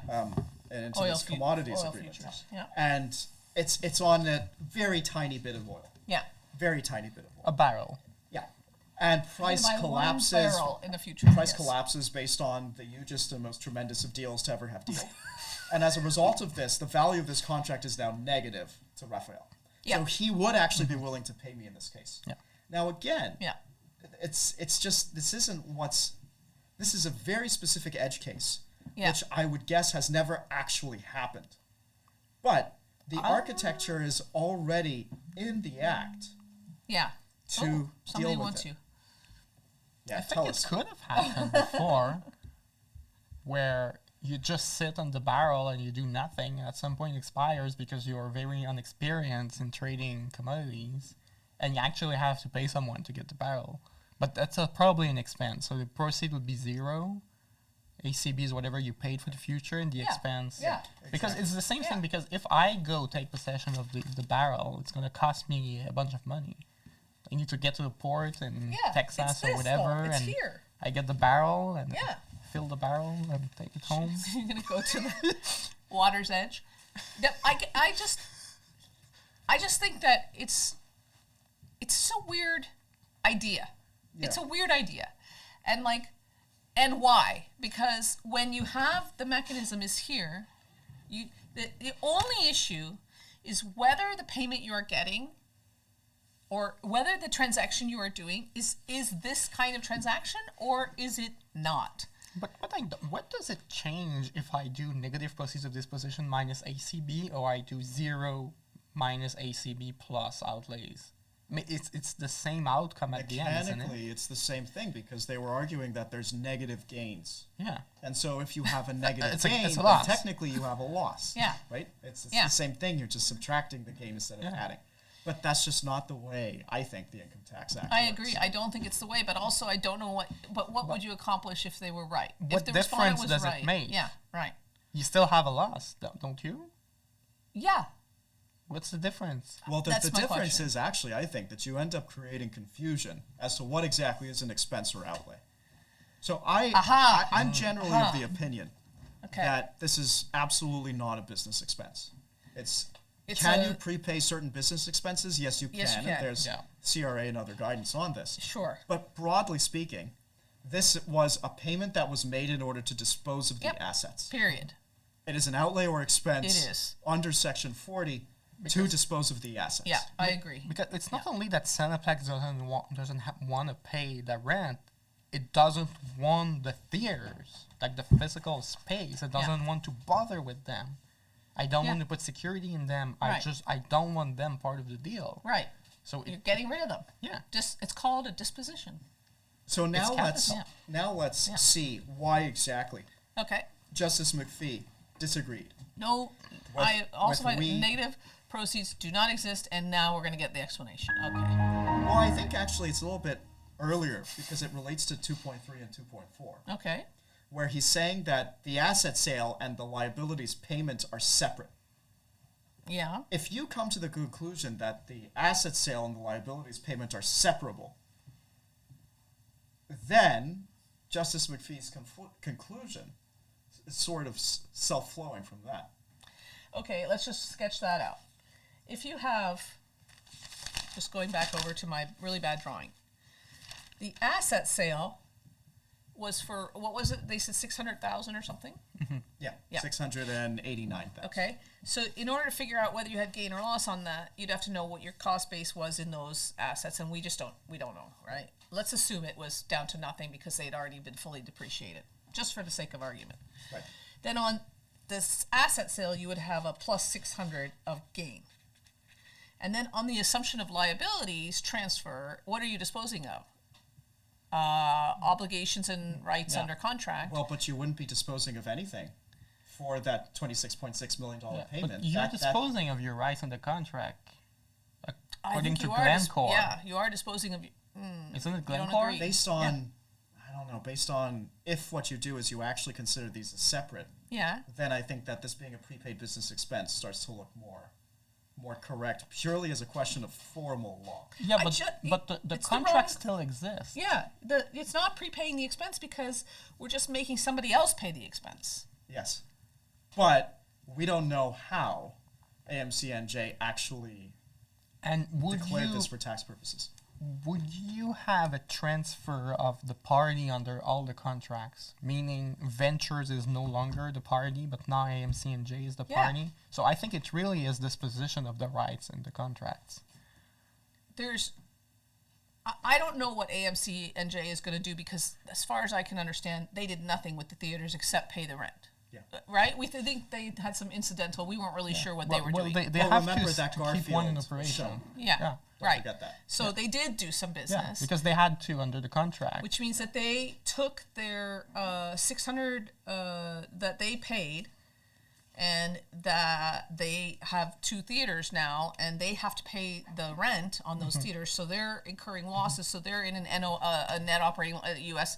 Net capital loss. Well, they are in the U.S. Net non-capital loss excess position the entire time, right? They just keep having more losses than gains, right? Yes.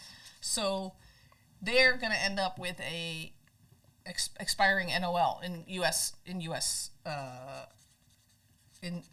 terms. So it's possible that they never can use it. Yeah. That's very possible. But they're going to use whatever they can as selling the tickets to Garfield or whatever. Yes, get it to Garfield. Okay. Garfield.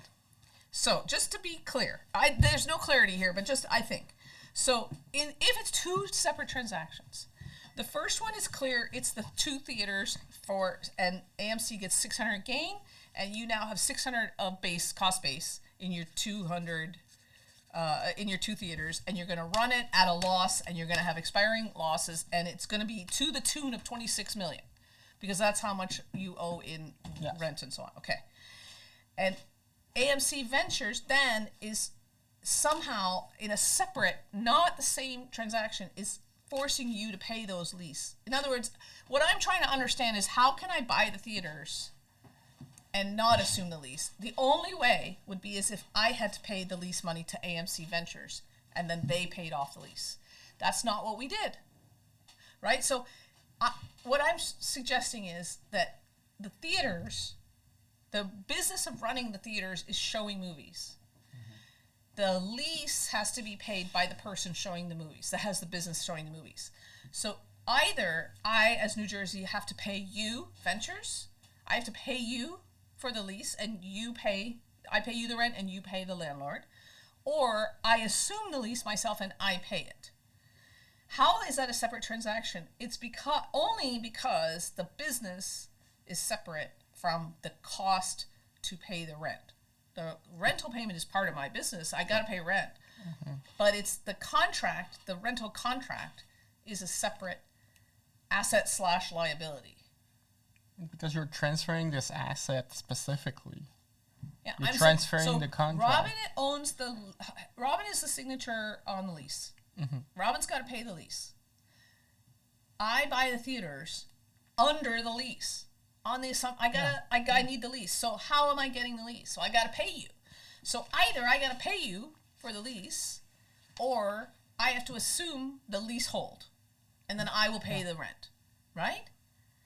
Now, if the thing is underwater, I'm not going to pay you for the leasehold. I don't want but I have to pay the rent. You see what I'm saying?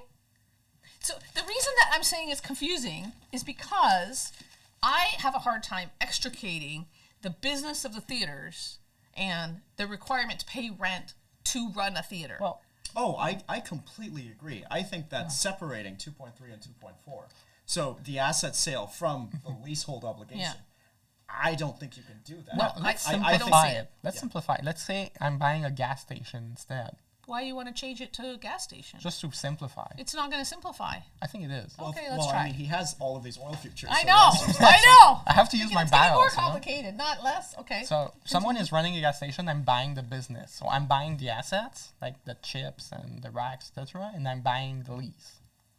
I'm transferring the lease. So Transferring the lease. I'm buying like the contract. You're obligating yourself under that lease by substituting the But the prior problem is, leasehold to yourself. I cannot really buy the assets without buying the contract, and That's I my cannot really point. buy the contract without buying the assets. Yeah, that's my point.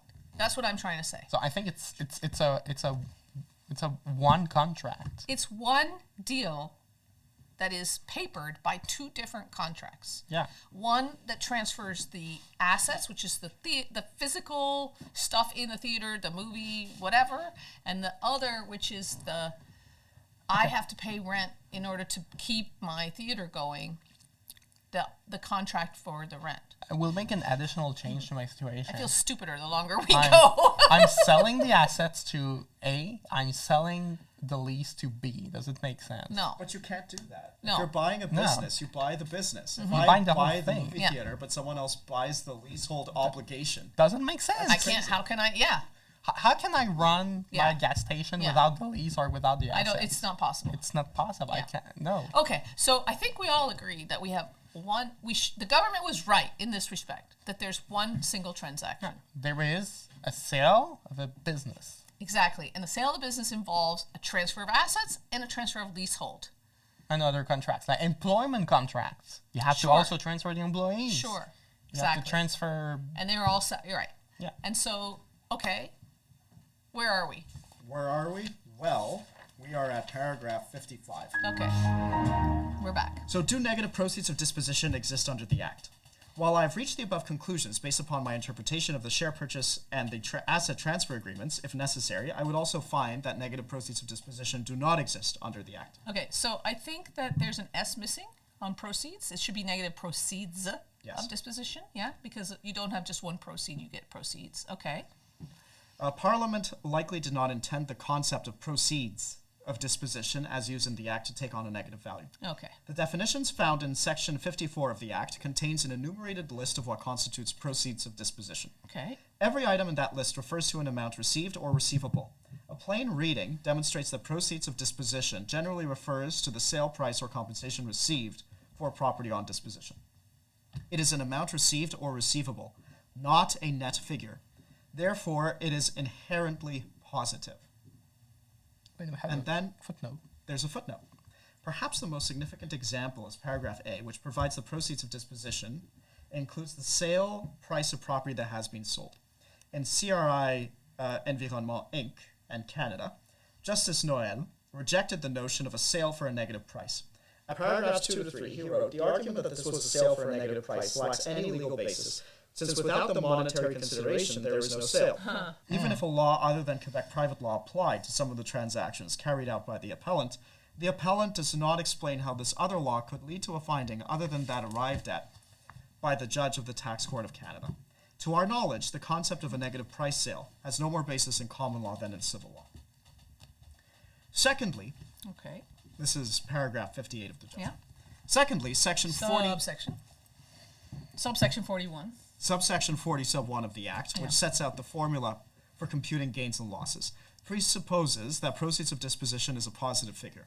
The structure of the provision makes clear that amounts paid by the vendor in connection with a disposition are properly accounted for as outlays or expenses to be added to the ACB, but only if they were made or incurred for the purpose of making the disposition. If Parliament had intended that proceeds of disposition could be negative, then the carefully drafted requirement that outlays and expenses meet the statutory test would be undermined. Allowing payments made by a vendor to be treated as negative proceeds will collapse the distinction between Yeah. proceeds and expenses, contrary to the legislative scheme. I gotta agree. Except as otherwise expressly provided in this part, a taxpayer's gain for a taxation year from the disposition of any property is the amount, if any, by which the property was disposed of in the year, the amount, if any, by which the taxpayer's proceeds of disposition exceed the total of the ACB to the taxpayer of the property immediately before the disposition, and any outlays and expenses to the extent that they were made or incurred by the taxpayer for the purpose of making the disposition. A taxpayer's loss for a taxation year from the disposition of any property is, if the property was disposed of in the year, the amount, if any, by which the total of the ACB to the taxpayer of the property immediately before the disposition, and any outlays and expenses to the extent that they were made or incurred for the purpose of making the disposition, exceed the taxpayer's proceeds of disposition of the property. Okay. Finally, the ordinary meaning of the term proceeds. Oh, hey, a plain meaning, as I said earlier. Well, you are prophetic. I am, what do you call that? Prophetic. Not pathetic. Not pathetic. Prophetic. Let's be real. Thank you to all my fans. Yes, thank you. Anyway, finally, the ordinary meaning of the term proceeds reinforces this interpretation. In both legal and ordinary usage, proceeds refers to amounts realized or received, not amounts paid out. Yeah. To treat an expenditure as proceeds is inconsistent with the plain reading of the Act. Love it. Now, there's a footnote Yep. to Black's Law Dictionary. Of course there is. The definition of proceeds is the value of land, goods, What? or investments when converted into money, the amount of money received from a sale. Something received upon selling, exchanging, collecting, Oxford comma, or otherwise disposing of collateral. In the Oxford English Dictionary, the term proceeds is similarly defined as that which proceeds is derived or results from something else. That which is obtained or gained by any transaction or process. An outcome, especially the money obtained from an event, activity, or enterprise. Okay. For these reasons, it is my view that Parliament likely did not intend proceeds of disposition to be negative in value. While I have concluded that the payment was properly expensed by Ventures in 2012, I do not think it is necessary. I do think. What did I say? You said I do not think. Oh, sorry. But I you do think so. Let me remind you, Justice, I you do absolutely think. do think it is necessary to respond to the other arguments put forth by the respondent. Given my findings, I will not comment on the eligible capital expenditure issue. Okay. Respondents' other arguments in support of the assessing position, yeah. that the payment was part of a capital transaction. And there's a footnote. Oh, In boy. their reply, A the footnote to a heading. respondent- No. Don't do this, okay? No footnotes to headings, titles, subheadings. Don't do this. I happen to think that Justice McPhee can do whatever he pleases. He has judicial autonomy and liberty and, And freedom discretion. and discretion, and he has the power of a judge. All of that. In their reply, the respondent took the position that Ventures, in disposing of the discontinued theaters, disposed of two distinct businesses. This was paragraph 21. Okay. In closing submissions, the respondent abandoned that specific argument, acknowledging that Ventures disposed of two component parts of its overall business. I will therefore not consider this issue. Ah, okay. So there was a change in position by the respondent. They started out with this, there's two things, and they ended with, or they abandoned that. Okay, sorry. I misunderstood that earlier. It's never a good look I to just know. abandon your position. Well, that said, in the Bank of Nova Scotia, no, what was the case with the time frame, the DAC? In DAC? Oh, yeah, DAC. Yeah. The taxpayer at first argued, well, if you're going to apply GAR to me, then I was a CCPC, which means my assessment period should have been only 3 years. 3 years instead of 4. So you're out of time. Ha. Joke's on you. And then they abandoned that argument. So it was not a good argument. So it happens. Both sides can do it. Both sides have done it. Is not limited to. That's fine. I think when you know you're gonna lose an argument, you just drop abandon it. Just drop Yeah, it. just drop You it. tried. You failed. It's like Move on to a better argument. Yeah. Yeah. That's why you can't get too invested in your even your best argument. You got to be like, okay, all right. Yeah, you That think it about didn't work. you think about the prior argument, and you're just like, Yeah. So Exactly. let's now ask a hypothetical question, which is paragraph 62. All right. Does the fact that Cineplex had You're required... finally in the play, Raphael, as Cineplex. You're I'm finally here. Cineplex. You have arrived. In the share purchase agreement, see paragraph 35 above, Ventures to dispose of the two discontinued theaters make the payment a capital transaction. Okay, does the fact that Cineplex required make the payment a capital transaction? Okay, does the fact that he required I was like, I don't want you to interchange 30. Yeah, since Raphael required you to sell me the theaters, does that make the sale? Does that make the payment that you made to me a capital transaction? That's the question That's we're interesting asking. because it's like, That's a I want funny to do question. a deal with you. I don't want to give you money. I want to get rid of something. Yeah. Yeah. No, but the question is, does your It's kind of an inducement. requirement, but does it you No. insisting on it make what we did? Yeah. Yeah, Cha- capital. or- No, I think yeah. if you have an asset sale, it's pretty obviously an asset Yeah. sale. Yeah. You could force me to do the Yeah. asset sale But it's because you just don't want the assets, but it's still an asset it sale. does not matter But what are- Raphael wants. What you did created an the asset capital sale. sale. Yeah. But are they saying, oh, but I could have acquired the whole thing and you would have given me the 26 million and not AMC and J? Would it have made a difference if you had paid as an inducement the 26 million to me? That's not the question. Well, it's Is a it? hypothetical question. Yeah. If we're doing hypothetical question, we can No, do I'm whatever we saying, but want. that's not. No, I'm not saying that's not the. Sorry. What I meant is, no. What I meant is, but the question of whether I would have paid you is different in that case because if Cineplex is the one assuming the lease, presumably whatever price they paid for the for good would have been dropped by 26 million, and we would not be in this situation because Cineplex paid a positive amount for the 4 theaters, which would have been lower because they would have baked in the assumption of liabilities, and that's not the question they would have asked themselves. But Whether still- it was capital or not. Yeah, but maybe they would have asked if it's capital or not because I'm still paying the 26 million for future business liabilities. Well, I think what Allison is saying is What am that I let's saying? suppose that it's a share price of share acquisition of $100 million. If they also acquire these two sort of, let's say, toxic theaters, Yeah. then it wouldn't be $100 million. Right. It would be approximately 75-ish. approximately. 74-ish. Let's go with 74-ish.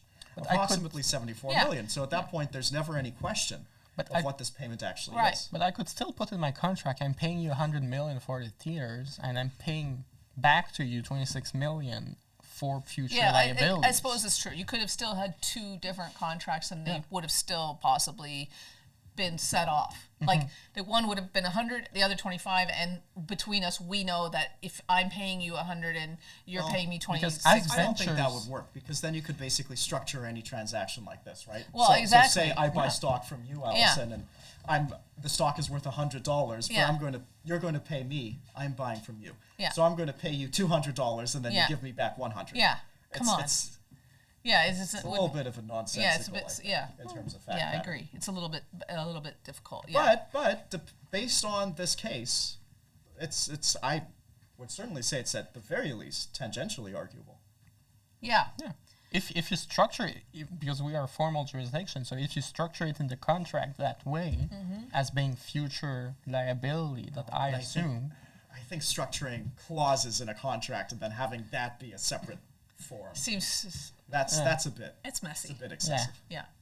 Okay, but so anyway, we have our question, which is if Cineplex requires you to get rid of the theaters and you get rid of the theaters, does that make it's a causal question. Right. Does the requirement make this payment Part of the capital a transaction. capital transaction? Part of the share transaction, Yeah. specifically.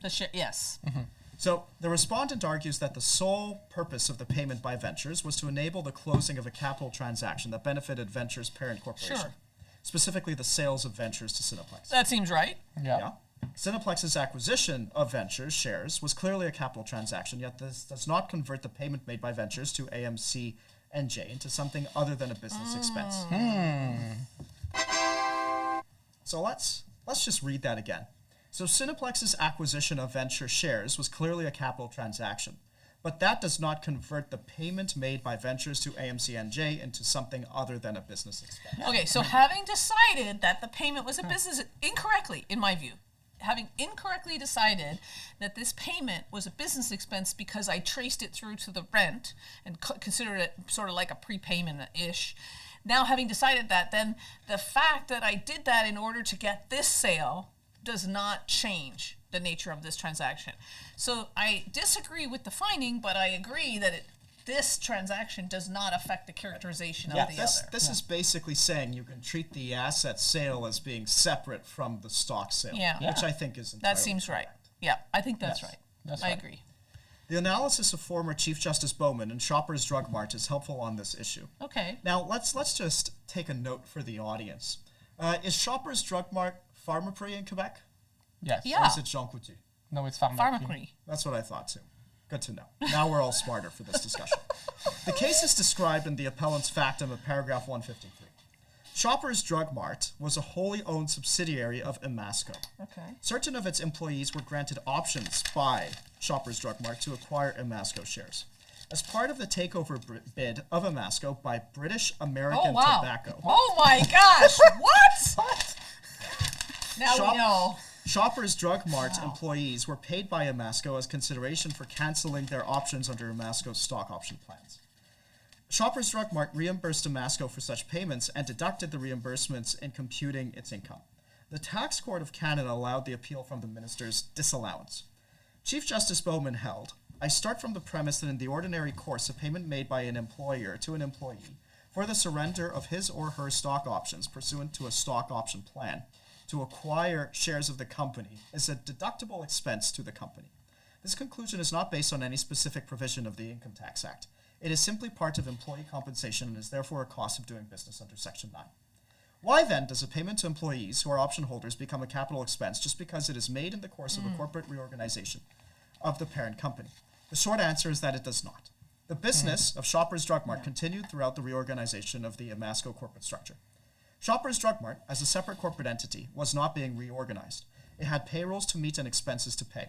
It may possibly be that the reason for accelerating the vesting of the stock options was to enable as many employees as possible, either to exercise their options or surrender them, so that British American Tobacco could achieve its goal of obtaining all the outstanding shares of Imasco.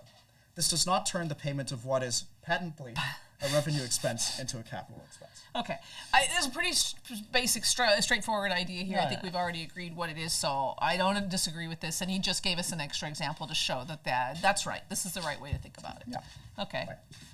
So prior to June 2012, there's no dispute that the lease payments made by ventures for the discontinued theaters were business expenses. Just as concluded above, I do not find that the lease payments have been converted into capital payments as a result of being made during a share sale. I don't think this is right. I just disagree with this idea. Well, they're talking about the share sale. Yeah. You disagree with respect to the Yeah, asset sale. Yeah, you're right. I was just being contrary and wanted to disagree, but no, I don't disagree with this. Well, that is correct. Being contractarian, contractarian, based on the typos we're running with, it really tends to make life more fun. Yeah. That's why we're here. That's why they pay us the little bucks. If we go back to my hypothetical, I think this gives me a good argument. Because I can do the share sale plus liability as two separate. Yeah. Anyway. Okay, so just to be clear, I therefore retract my reject. contrarian thing. I agree with this. I do not. The lease payments, whatever happened, is here has nothing to do with what happened here. Yeah. Yes. Even though it happened because of, but agreed. It's not the it's not the doesn't same contract. It's not the same transaction. It doesn't. This deal does not impact the character Exactly. of this deal. Yes. Yeah. Agreed. So I therefore reject the respondent's argument on this issue. Yeah. And then there's a footnote, Okay. which, Worth reading? sure, why not? Why not? Everything's worth reading. It's knowledge. Knowledge is always worth it. Intrinsic. Yeah. This matter is complicated by the fact that ventures paid their ongoing lease obligations for the discontinued theaters in a lump sum to AMCNJ as opposed to I the don't like lessors. this. Yet I still find this payment is a revenue expense. Why? We do not know. I rely upon my analysis in paragraph 72 below in coming to this conclusion. Okay. Well, let's get to paragraph 72. Is the payment an expense under section 9 sub 1, subsection, as some of us, not me, would say, or denied under, I'm not going to say paragraph, under section 18 sub 1A? 18.1a. I refuse. I know, you're Being American in this contratarian respect. life. I know. The American, we will beat the American out of you, but it will take some time. I was you. I said, call everything a section. If it's section, it's section, and I will read it as section. It is not section. It's Well, legally. Justice I understand, Fee seems but to be writing section. If you go to the legislation and they refer to this 18.1a, the legislation will call that paragraph. It will say paragraph 18.1a. So who are you going to believe, Parliament or a judge that decided to just use section for everything, even though the legislation would not use that nomenclature? I want to say it's important to call the paragraph or subsection adequately because in the act it refers itself to whatever it is. Yeah. So for the purposes of this Paragraph. subparagraph, subsection, whatever, you have to understand, is it 18, 18.1, 18.1a, 18.1a1 little I? That said, I understand, and when I teach my students, I tell them you must use the correct nomenclature. You must use it. Or you fail. And I can't help it that some judges choose not to. I can't help it, but it's incorrect in terms of the legislation itself. So Well, I for one, don't care. you know, from the start of reading this case, I feel like I and Justice McPhee go way back, and I'm very sorry, but I just have to defend my erstwhile friend. He has a right to write it however he wants. He is the judge. That is his prerogative. Judicial Does he? autonomy. Yeah. He does. He does have there is no tax court rule. There's no rule, style rule. There's no law. There's no nothing. And freedom of the justices. Yeah. And a lot of practitioners will tell you, well, just in a brief, there's only so much room, so you don't want to clog it up with extra, words that like subparagraph, blah, blah, blah. So they just put S and save themselves the trouble. But Which is simply more efficient. yeah, it's just more efficient. Yeah, exactly. Hence why section 18.1a. The respondent So submits. you will get an F in my. You will fail if you do this in my class. Well, I look forward be to clear. taking your class. However, only since I had to adopt it. Like, I, at some point, just was like, okay, this is the law of the land here, so I'm going to just do it. And everyone knows. Yeah. Anyway. Well, I'm definitely going to appeal. Yeah, okay. And you better hope that Justice McPhee is not on the University Appeal Board. Because I know that at least I'll have one friend. You're right. You would.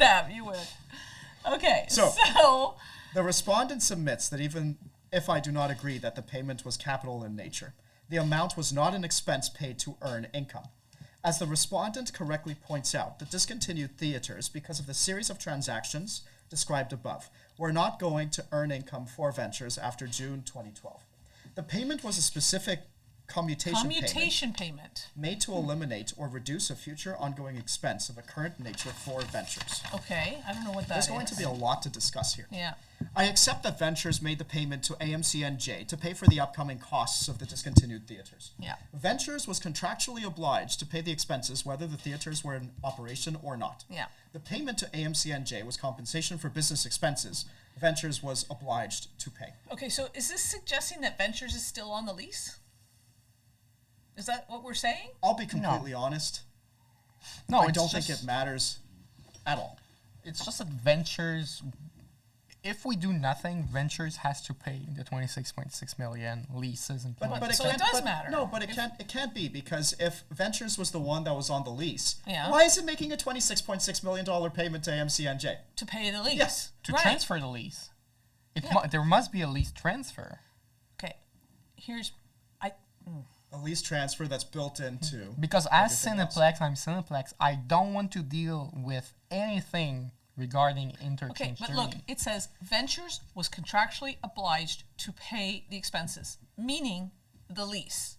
Yes, but it's unclear to me whether this is referring to before the transaction. Okay, fair. I think that's slash asset before. sale or after. Okay. I think it was before. I think it was before. Because afterwards, it's going to be AMCNJ that is Yes. contractually obliged to pay. Yes. Okay. The payment to AMCNJ was compensation for business expenses Ventures was obliged to pay. Yeah. This, as qua sentence, doesn't really make a lot of sense, because if Ventures was the one making the payments, it would not also pay Yes, for them exactly, to AMCNJ. exactly. So I think that there's a timing. Should have been like would have been obliged to Yes. pay Yes. if AMCNJ didn't Yeah. take Right. over the lease. Right. Okay. So I accept the appellant's description of the payment as being made to compensate New Jersey for taking on the future costs of terminating Ventures' operations at the discontinued theaters. In doing so, I refer to and adopt the words of Justice Boyle in the Langille decision, No, nice pronunciation. I like it. almost like I'm from here. Yes. As a general rule, there is no reason that business shutdown or termination expenses incurred post-closure of operations cease to be a deductible cease to be deductible business expenses in ordinary commercial and business-like circumstances. If it were otherwise, Canadian businesses, whether manufacturers, mills, mines, or otherwise, would be denied recognition of a potentially significant portion of the expenses associated with their taxable revenues. Yeah. That would not be right. That would not be right. That It's would not not be right. right. No. And there would be no express provisions of the Income Tax Act which would require it as a general principle. While no evidence was received on this point, I doubt very much that it would be in accordance with ordinary commercial principles or with Canadian generally accepted accounting principles. I mean, is it to incur income, though? Is it? I mean, that's the problem. Source It's doctrine Section is 9. always at the heart of all this problem, in that every expense is only deductible insofar as it was paid or incurred for the purpose of producing income, not for any other reason. I understand the government's argument. Yeah. On these lines, because it's saying you have just disposed of this business, you have just made this payment, you are getting no further income Yeah. from these It's assets. capital. Therefore, well, if it's not capital, because Justice McPhee said it's not capital, that also means it's not deducted. Yeah, but at all. when you dispose of a Fair. contract, Fair. it's capital, right? Yeah, but if it's not, because Justice McPhee has said that it is a replacement of the release thing, then it's your A prepaid business expense. Yeah, then when you don't have a business, so you don't have a profit, so it's not incurred or for the purpose of making profit, so therefore it's not deductible. It's the Section 18. It's the alternative, the final alternative, is it not?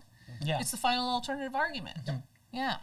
I also find the comments of Justice Bocock in the Tournier decision helpful. That matter dealt with expenses, insurance, and storage expenses incurred by a lawyer long after her practice had wrapped up. Oh, yeah, this one. The expenses paid were not going to lead to future income. Despite this fact, the tax court found that the expenses should be allowed to be deducted from income. Okay. Both the past accrual of future record-keeping services, the file storage, and the need to protect presently her insurance coverage for past legal services all represent the enduring and current provision of legal services, continuing services, in Okay. quotes, beyond the temporal period in which the income was received, the year in which it was otherwise earned and recorded. Put another way, the continuing services provided by Mrs. Tournier in 2015 were referable and connected to the income earned in prior years. I think referable meaning in reference to, right? Yes. That's Yeah. what they mean? I think that's right. That's not a word to me. This is consistent with the notice of unavoidable expenses necessarily expended in future years, referable to previous income contemplated in the cases of Poulain, Ragel, and Longil. Ben, il y a beaucoup des affaires en français. C'est juste en français qu'on essaye de faire ça. C'est incroyable. les- Mais je ne sais pas, I don't know anything about any of these cases. Que les Québécois, ils déduisent Ben- après avoir fini leur business. Yep, Okay, this is but you heard it there's here a... first, folks. Ben, on dit qu'il y a un concept de timing in these French cases. Yeah. Que dépense après la cessation des activités, ça réfère, c'est une référence referable Preferable. à la... Mais Tournier, ben, Tournier, c'est intéressant. She's a lawyer. She wound up her practice. She's no longer practicing, but she still have to pay like insurance costs and file management. in reference to past activities. Yeah. Like if somebody comes out of the woodwork and sues you, they're within the time period to sue you, but you've since... But again, if you disallowed that, then you would lead to a situation where everyone is just going to prepay all of their expenses. For sure. Yeah. So that's the alternative, because I don't see any mechanism why you Okay. could not deduct these. I agree. And And so- it's just a function of this weird language. And in fact, it's much more beneficial for taxpayers to prepay all of these expenses. For sure. Yeah. Yeah, the- that's true. when you because retire- can accelerate. Yeah. When you retire, you will just prepay everything, deduct everything Yeah. last year, and Yeah. over. So instead, we've got this common law, at least in these French cases, we've got this common law, jurisprudential standard that allows you to have a deduction even when it's when you Yeah. don't have the business anymore. if it's referable to earning income in Yeah. the previous year. Okay. Okay. Okay. Also, I'd like to retract my statement that's taxpayer favored, because it's not. You still have to make those payments. It's only a question of do you Yeah, make but them you- in year one. Sure, you get to You- accelerate the yeah. deduction, but you also accelerate the payment. That's the point. We fell into the Okay, classic yeah, tax you're right. trap of only Dang caring it. about the tax You're right, attributes we- and not caring about the dollars. It's true. You're right. We completely did that. Okay. Good. Good sure point. did. Good point. I forgot it was real money we were dealing with Yes. here. Actual money. Except yeah. the $100,000 that we lost in the caution. Yeah, yeah. I don't know. But what really matters is the friends we made along the way. Anyway, while it is agreed that the payment would not lead to future income, it was paid for lease obligations beyond the temporal period in which the income was received by ventures. That is pre-June 2012. Okay, so maybe I have to. Can I just say that I thought that I just absolutely disagreed that this payment could be like in substitution for the leasehold payment. But now I'm not as sure that I can actually say that based on this jurisprudence that I didn't know about. I think, well, If you see this as separate, there is indeed jurisprudence about prepaid expenses that would allow you to take these deductions. but if you say that it's It's curious Yeah. that these were not cited previously. yeah, it is curious. I Yeah. find it curious that we are not prepaying the expenses, but rather transferring a contract. I know. I kind of see a difference. I know that I struggle with it. I really do. Well, but yeah. what is an expense if not a contract? I think that this is Yeah, but just the thing overly is, formalistic. If you pay the Agreed. landlord, you're still contractually obliged to liability if you damage the property, for example. But in this case, you change the person having this liability from venture to AMC and G and J. Yeah. So there's a change you're changing- of property of the contract and liability You're that I think disposing of has your an liability. impact. You are. Yeah. It's not What's- just about the payment. Yeah, what's really curious is that when you talk about prepaying expenses, you do ultimately make those expenses. You don't immediately, in the same Yes. contract, in the same section, Right. have a clause that says, oh, by the way, we're also selling you the assets, which have all of these liabilities attached to them. Agreed. You And don't. so It's not right. yes, as much as I want to defend Yeah. my erstwhile friend, Justice McPhee, I have a few I have a few issues with not sure how about this that. judgment has gone. All right. So, did we 75. 75? Although I typically put little to no weight on what is said in IT bulletins, Wow. I do take some solace that the relevant bulletin supports my conclusion. Paragraph 15 of IT-359 He really gave R2. He really gave us something to work with here because you have to understand what he's saying is, IT bulletins are not law. I don't care about that. I don't care about them. Little to no weight. Little to no weight. So But it does next state time a very student, succinctly. so next time a student tries to be like, hey, but it's in the IT bulletin, you say, I typically put little to no weight On in what that. is said Yes. in IT bulletins. Even though it's agency guidance. It is. So here's what the IT bulletin says. All right. An amount a tenant pays to cancel a lease or sublease is deductible by the tenant in computing income from a business or property, provided the rent is so deductible. Okay, so what? Well, some of us seem to not Well, be particularly again, charitable today. I'm not sure about that because They didn't cancel. Oh, they're saying, because you dispose of the rights on the contract. He's If we not go back to Glencore, to sublease. They're calling it a sublease. He's Or saying a lease. it's a sublease. I don't think he's saying it's a no, sublease. that's not what he's saying. He's saying if you pay an amount to dispose of your rights in a lease, it's deductible as business property, as business or property. Provided the rent is so deductible, says the IT bulletin. But you dispose of your rights in the contract, so usually that would be a capital expense. Or It says, okay, I'm sorry, I'm just not tracking. So the IT says an amount a tenant pays. Tenant is ventures. You are the tenant. The amount venture pays to cancel a lease. Did you cancel a lease? No. Or sublease. Did you cancel a sublease? No. So what is the relevance Well, of he's saying that saying- what you paid to cancel a lease or sublease? He's What is the saying- relevance? saying if a payment to cancel a lease is an account of income, a fortiori, this situation is an account of income and not capital. Okay, if That's what's apples happening here. are apples, then oranges are apples. That's what you just said to me. If Could you it I doesn't. disagree with that. No, Could wait a you minute. explain the apples and oranges because I also didn't quite catch it. It's Okay. two situations where you dispose of the rights in a lease. It doesn't say that. I have to pay the landlord to cancel my lease or So- sublease. So I'm disposing of my rights in the lease. No, yeah. So let's say that I'm some food company and I have lots of little food outlets Okay. around the city. If I Gas want to get stations, out of one food of outlets. the contracts, Yeah. I just pay. That's it. Yeah. And I get out of it. Right. It's I like a think that's- penalty. Yeah, I think that's very different than disposing of the assets altogether.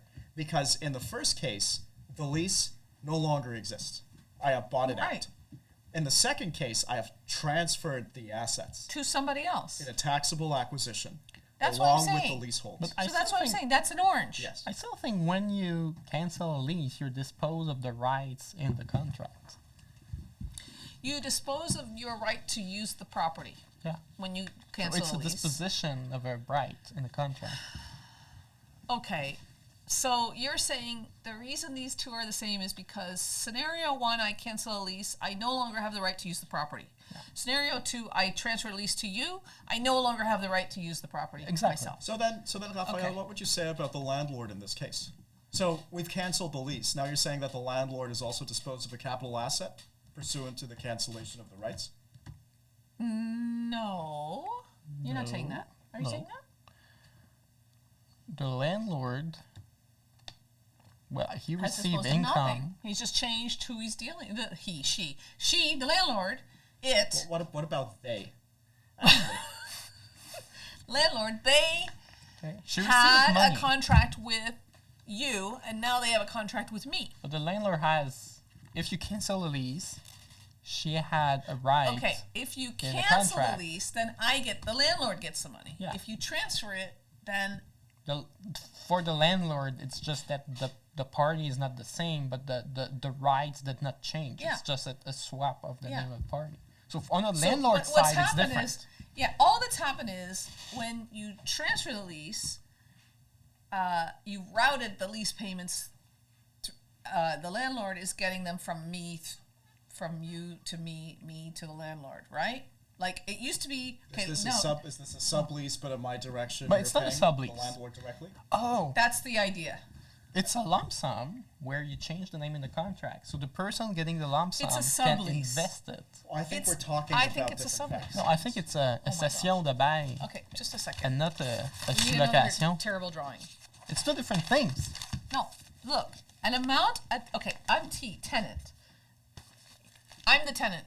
Yeah. No, you're the tenant because this is much easier. I'm the Ventures is landlord. the tenant. I'm the landlord. You're the landlord. I'm the lord. Okay, tenant Call me lord. and landlord. Stop it. Have an agreement. Yeah. The agreement says that every month for 153 years, you are going to pay you $100. Okay.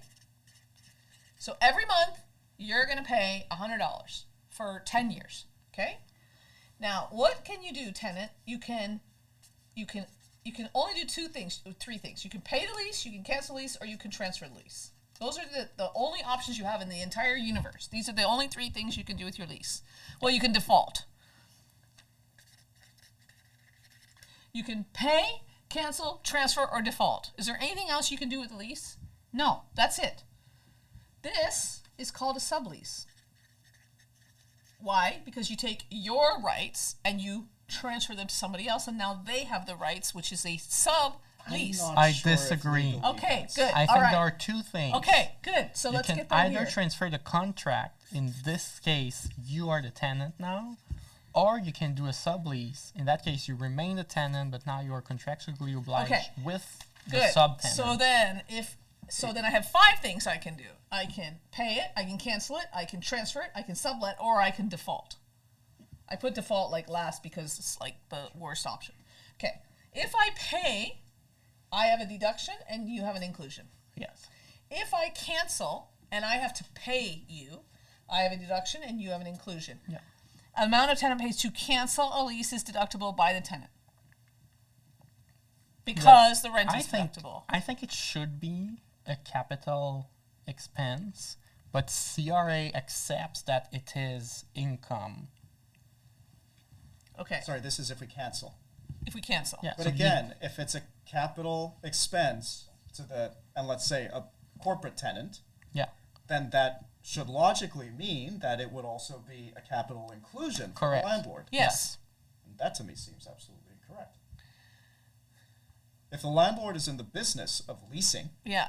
it seems completely. No, they don't have to be. Oh, look at this heading of the next. Yeah. So they don't have to be the same. This we know. I've seen this before where the courts will say, well, Yeah. they don't have to have the business same. of But we're not leasing, but talking I'm about not in the necessarily. business of disposing Yeah. of the contract. Because I might be in a business and you aren't, or you might be in a business and I'm not. Right. Right. Okay. No. So we've established, however, that while we could see this potentially, this cancellation possibly being capital in nature. But the CRA says, okay, it's fine. CRA it's is income. saying it's an income. Okay. Yeah. So then if I sublet, I am still making the payment. I still have a deduction and I'm getting a payment. Well, if you sublet, Plus. the thing is, as a tenant, you're still liable. Yeah. So But- you get I get the payment Yeah. from my sublessor and I make the payment. I have no Yeah. income or loss, Yeah. but the landlord has a plus and the subletter has a minus. Yeah. Right? But Agreed? if your sublettor, lesser, whatever, default, then you are on the hook. Yeah, for sure. If they don't pay and you lose this part, you And still that's have why you want to oops. transfer and not sublet. Exactly. So if the subletter defaults and you don't get the plus here, you still have the minus. Yeah. And you don't have the money anymore, or you don't have the property anymore. That sucks. Okay. But it's clear if it's a sublet, you are a conduit. Yeah, you're You're a conduit. not the because beneficial owner. The sublet is paying, you're receiving the payment, and you're paying out the payment to the landlord. Yeah. Okay? Yeah. Whether, I don't care about any of the other stuff, I just know that you're a conduit in this case. Mm-hmm. Now, if you transfer the contract, you are now out of the loop. You are no longer getting it. You don't get the money from the subletter, and you don't pay the money to the lender.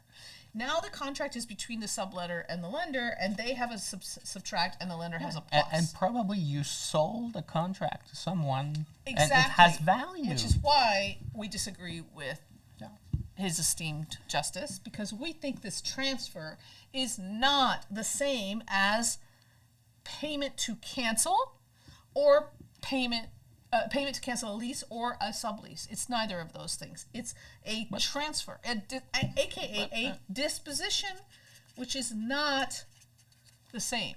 I still think it's very similar to cancellation because you dispose of a right in a contract. Yes, but you don't pay the landlord. You pay the right. assuming party, but which also is the fact third that party. CRA is like, oh, okay, I accept that it's on account of income. It doesn't mean that the CRA is barred from thinking a transfer is capital in nature. The CRA thinks that the transfer is capital in nature. Yeah. That is the case Yeah, here. but the fact that the CRA thinks cancellation of a lease is income, on account of income, doesn't mean that the CRA cannot make the argument that the transfer is a capital nature. Those two would seem to be incompatible. If I say a cancellation is a disposition, then I have to treat it as capital. I can't. Yeah, but the CRA is kind of giving you candy here, saying, Yes. oh, you can deduct the whole thing.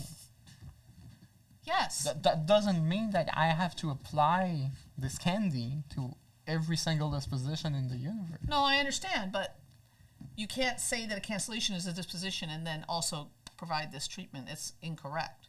But you're saying this fits in Section 9 and not in Section 38, 39, 40.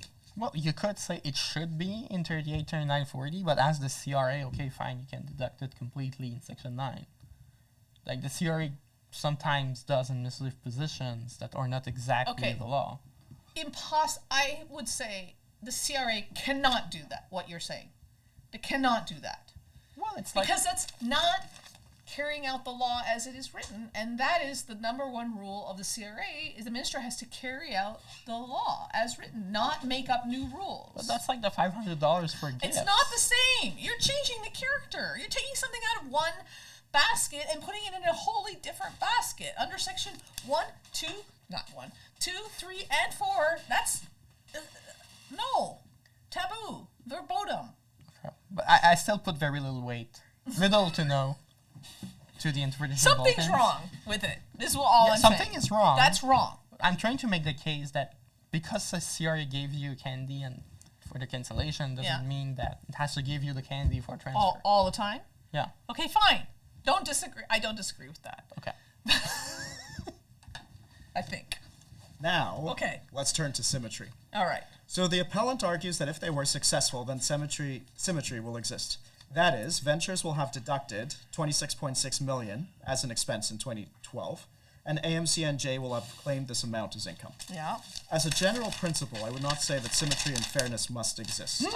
Okay. The appellant's argument is not that it must exist, but that it is to be preferred over an interpretation that promotes neither. The Supreme Court of Canada described the symmetry and fairness principle as follows. The approach advanced by the minister would lead to asymmetry between the vendor's proceeds of disposition and the purchaser's adjusted cost base at the time a forest tenure is acquired. The minister's position is that the purchaser's adjusted cost base upon acquiring a forest tenure does not include the estimated reforestation obligations assumed.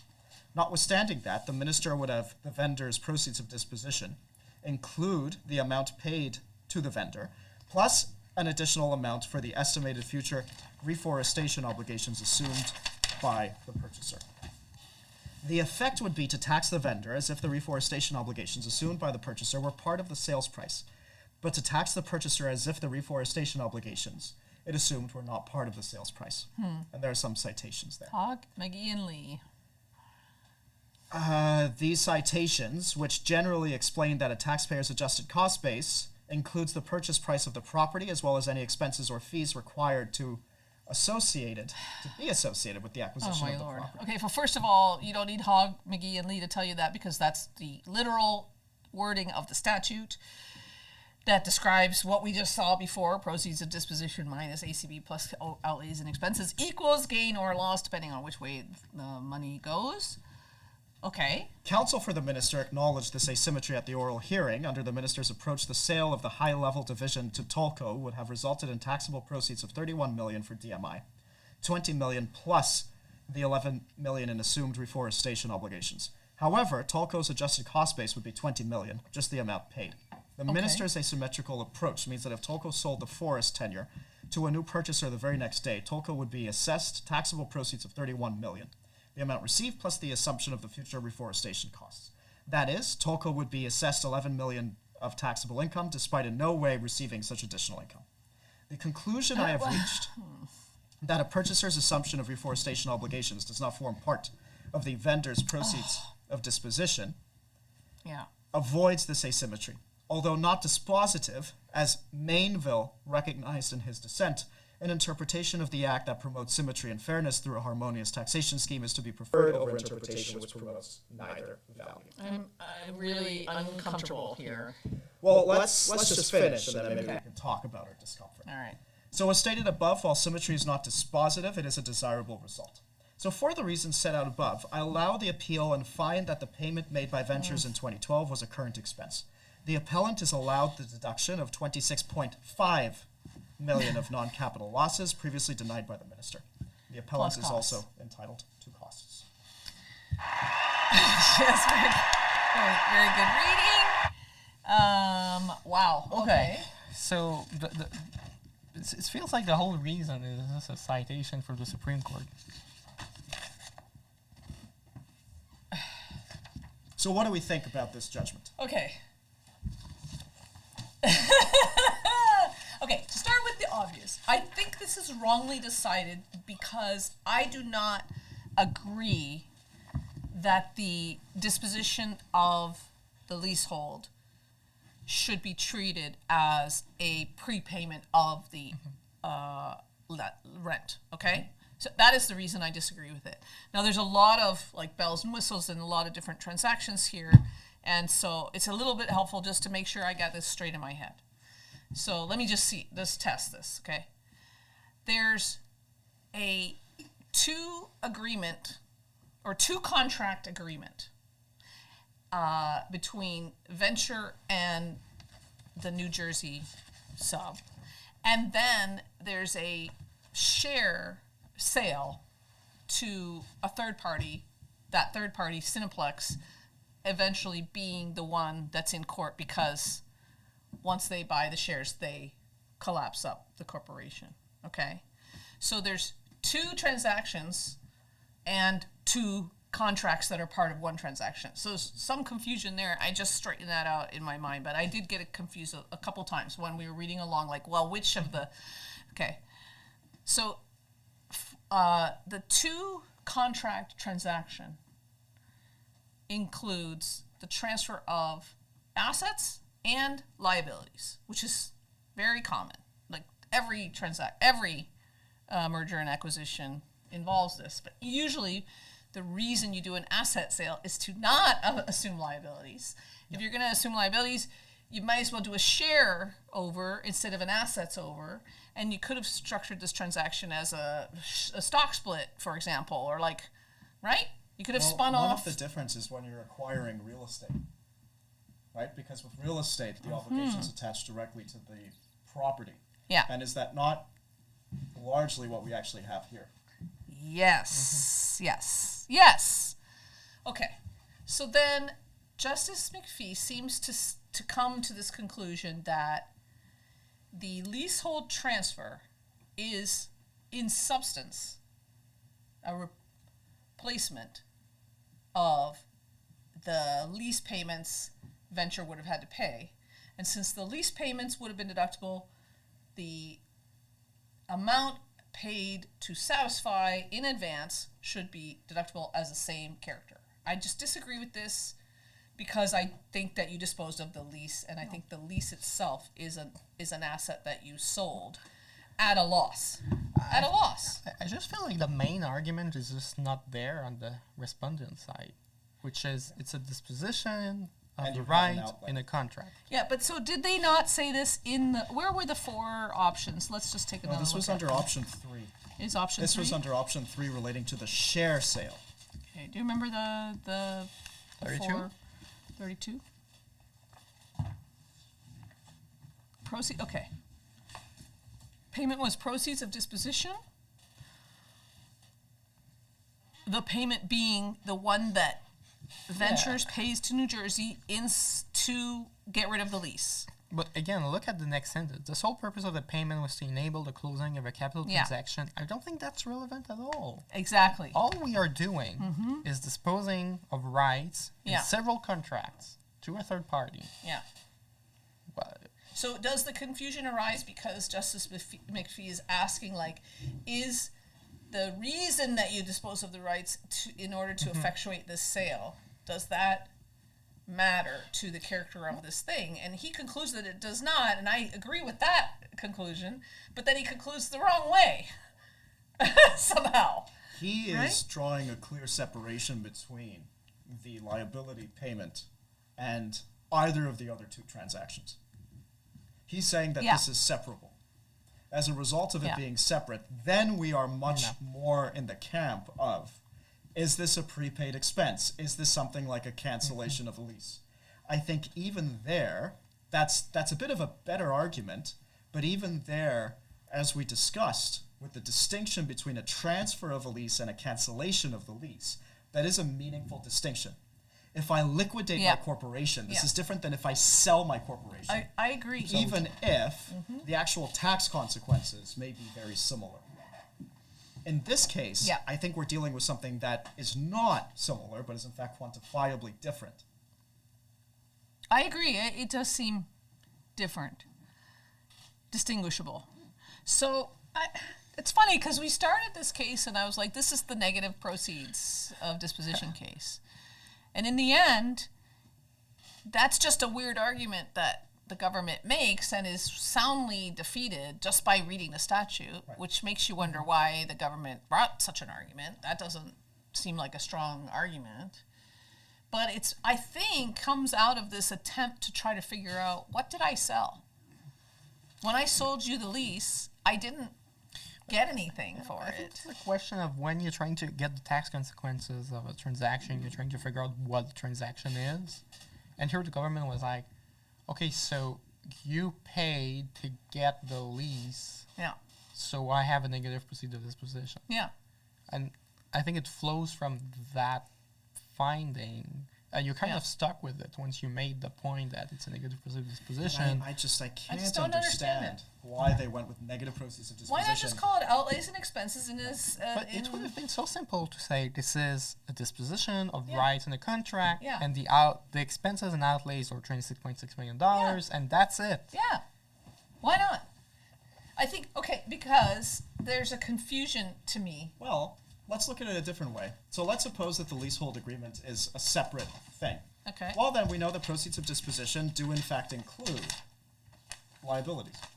Yeah, so So then in theory you'd have also $26.6 million. Exactly. Yeah. exactly. Yeah. Now, if you go back far enough in the video, you'll see I tried to say this, but I said it badly when I did it like here.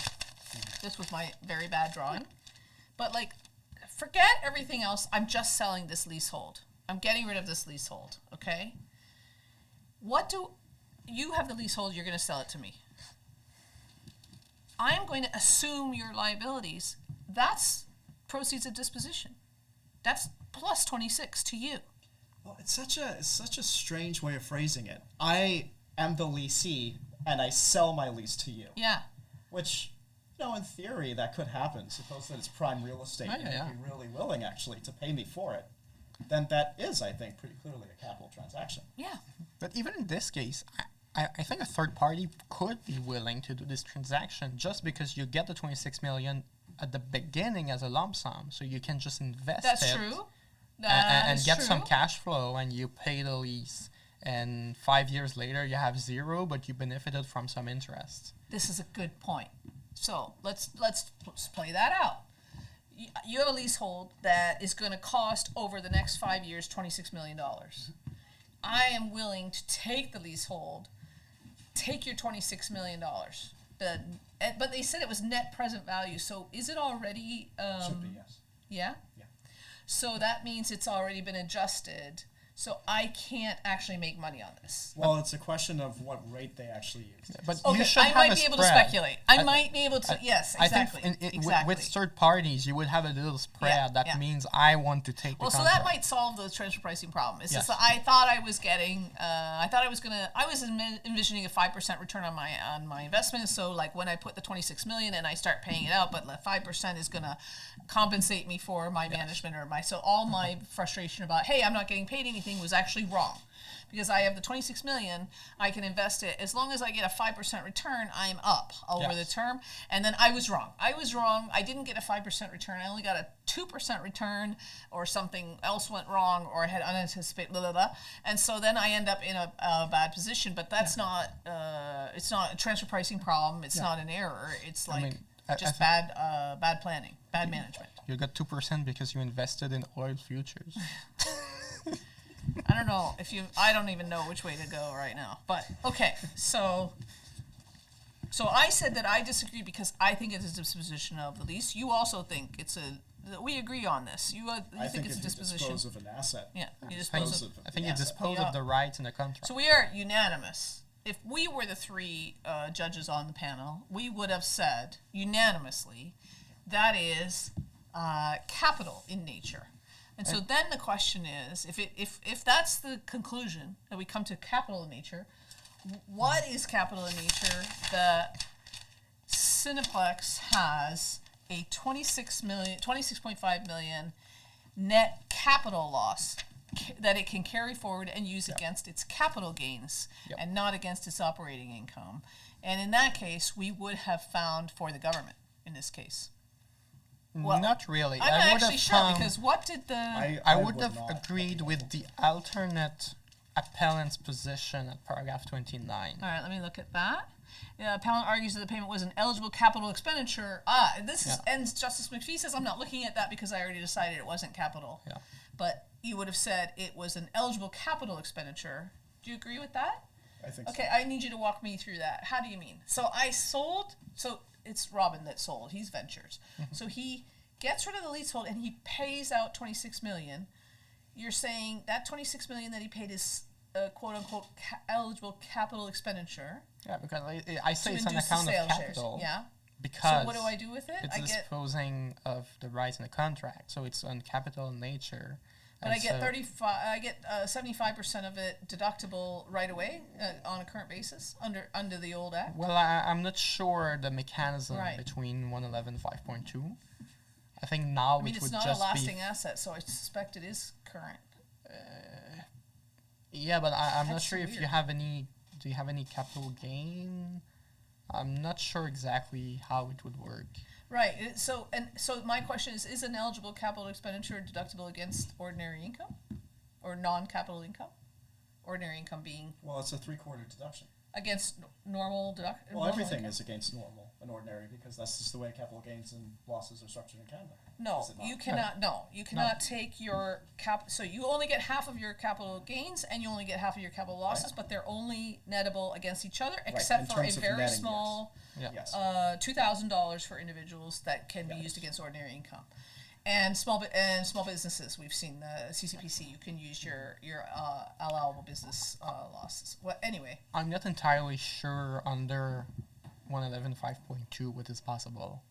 so to me, when I see that there used to be a provision and they talked about classes, what you're saying is that it's a capital expenditure which has to be allocated according to regulation, just like any other capital cost allowance, and your allowance is 3/4 of which currently, like in your first year, like right away. So also it could be that it's 3/4, the rate could be 75%, which means you get 75% in the first year. Forget the half year rule, just suspend it for the moment, and that means you get 75% every year until your cost base is gone. Is that what's going on here? Do you understand what I'm asking? I'm asking if it's an allocable capital expense, capital cost, CCA, baby, CCA, And UCC. That's I'm not sure about this. I don't know. Okay, so in the There's end, some limit to my tax knowledge right here. right. So in the end, the reason that I'm saying this is, because I don't know. That's why I said, oh, we got to go look at this section. I don't know what this is. It's gone. But as soon as you went to the section, you said, because there used to be this 14.1, which says to me, oh, what you're saying is it's a capital cost allowance. Meaning either I get all 75%, only 75% ever, and 25% of it is never deductible, or I get 75% until my UCC is gone. My remaining capital cost is gone. And I just don't know the answer.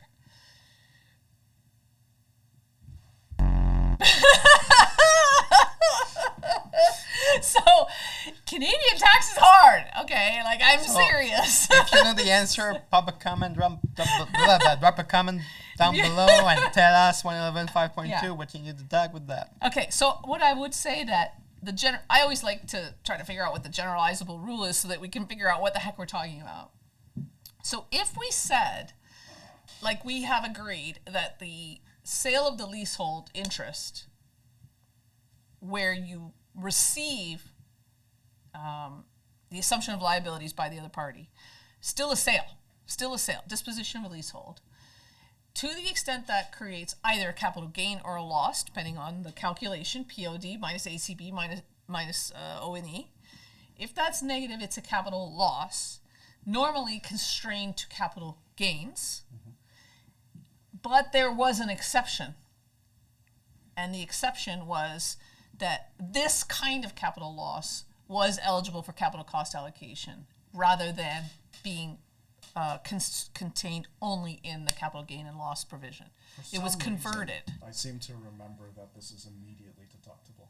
I may be completely Yeah, wrong. that's what I'm but feeling. that Yeah. was- I'm feeling that Yeah, as well. that's what I'm saying. Yeah. So that's why I'm saying I think there's, and I'd have to go back and look at this is technical, but this eligible capital expenditure, there's like this third way, right? So when you think about the structure of the Income Tax Act, you have business income and losses. Business losses are immediately deductible, and if you don't have enough income, you carry them back, you carry them forward, but they're immediately deductible. The only reason you're carrying them around is because you don't have enough income to soak them up. Yep. Capital gains and losses are immediately deductible or includable, but if you just don't have enough gains to soak up the losses, you carry them forward, carry them back, but they're immediately included or deducted. But when you have an expenditure and you're spending money in the business, that is capital in nature. You do not get an immediate deduction by its nature. It's not in 18.1a. It's in 18.1c or whatever it is, 21, whatever it is, 21C. 21. Yeah, 21. It's not immediately deductible unless it's an expense. So if you buy paper clips, you deduct. You deduct it against what? Yep. Your business income. And if you produce an overall loss, then you're back to square one. You've got a net non-capital loss that can be carried over 1 year to another, but it's immediately deductible. So this category of the capital cost allowance category is saying I have an outlay which is in the nature of capital. Therefore, I can't deduct it right away, but it's in the nature of capital as an investment in my business, so I am eligible for a deduction. I don't have to wait until I dispose of the thing to get a gain or a loss. Right? Because this is the other option. Like if you do not have capital cost allocation, aka depreciation, amortization, if you don't have that, then when you invest in capital in your business, you have to wait until you sell that thing to realize the loss that you had in using it. The obsolescence, whatever. Yeah? Seems right. Okay. Okay. At the end of the day, so what we are saying is we don't agree with the outcome. But we do see that there's like this little wrinkle about whether there was like a separate category. If we didn't have that separate category, I would have said that expense was an immediately deductible capital gain or loss, in this case a loss, and if you don't have capital gain to soak it up, you got to carry it over. Yep. And that's the end of the story, and there's just like this little wrinkle here that has to do with an old law that isn't in place anymore. And am I correct in thinking that the king did not appeal? That is correct. That is correct. Yeah. That's correct. This was decided in January. It's now April. Yes. Time's up. So that means the Crown did not appeal. Well, it's hard to appeal, I think, with these arguments. I don't know. I think we could have come up with an appeal. We could have come up with an appeal, but you can't really argue completely novel Yeah. legal I points. mean, we would have argued novel arguments. which is kind of hard to I do. would not feel comfortable arguing negative proceeds. I would not feel comfortable assuming the asset sale joins together with the share sale. And I would definitely not say, based on a variety of things, including case law, that this is not a proper business deduction in the alternative. Yeah, Why can't you just go with paragraph 32 and 33? 32, either the payment was proceeds of disposition, the payment was an outlay or expense. You abandon the proceeds of disposition argument. You go with outlay or expense. yeah, but look at sentence 2 of this paragraph. Ignore sentence. I abandon it. Remember, this is the respondent's position. So if the respondent wants to appeal, I can just abandon those arguments. You can't just abandon I part can't? of your sentence. Can't I just say That's the completely payment? changing the argument. This Oh. is like saying, I really Really? like, I don't know, I'm not going to follow through with that example, but this argument pertains to the stock sale, not to the asset sale. I consider it to be a winning argument with respect to the asset sale. Yeah. I do not consider it to be a winning argument I agree. with respect to the stock Yeah, sale. that's true. That's like, as the Crown, you would argue the alternative appellant's position. It doesn't really make Yeah, sense. no, it's Yeah. yeah. So the Crown, in other words, what we're saying is the Crown painted themselves into a corner, and once it was decided against them, there was nowhere to go. Okay. But if they argued the alternative appellant position, then they would also argue, presumably, that there Yeah. is an asset sale and the proceeds of disposition include the liabilities attached thereto. Yeah. Yes. Yeah. This has been the Tax Files. Have we? Thank you. Thank you, Robin, for joining us. It was really much fun. for having me. It was hilarious in parts. We have some good outtakes. We have to decide what case we're doing next. Is there something recent you want to do, or should we go back to the tenant inducement payment cases and start looking at those? Or what? Do you have a preference? Is there anything I you've think we read should do recently? IKEA. IKEA, why should not? do IKEA. Well, you'd have to start with Canderel. Sure. If you want to do the inducement payment. Canderel start is with kind of the classic. Yeah. But it's a good case. It's a good foundational I like case. Canderel. Why not Canderel? Canderel. There's also, how we have a Tiny Tax Band. I think Tiny Tax Band might be watching us right now, as a matter of fact. Oh. So, yes. And the there was one time. Let's see what the Tiny Taxman says. There was this, so Tiny Tax Band is always thinking about what songs you can do. And I wanted them to do Candy Girl. I don't know if you know the song. So Candy Girl, all I want is you. I know Candy Girl because Yeah. you bring it up from time to time. I do, yeah, once in a while. So I think Canderel is perfect for this. Canderel. Yeah, but they haven't taken me up on this yet. So it's like not happening just yet.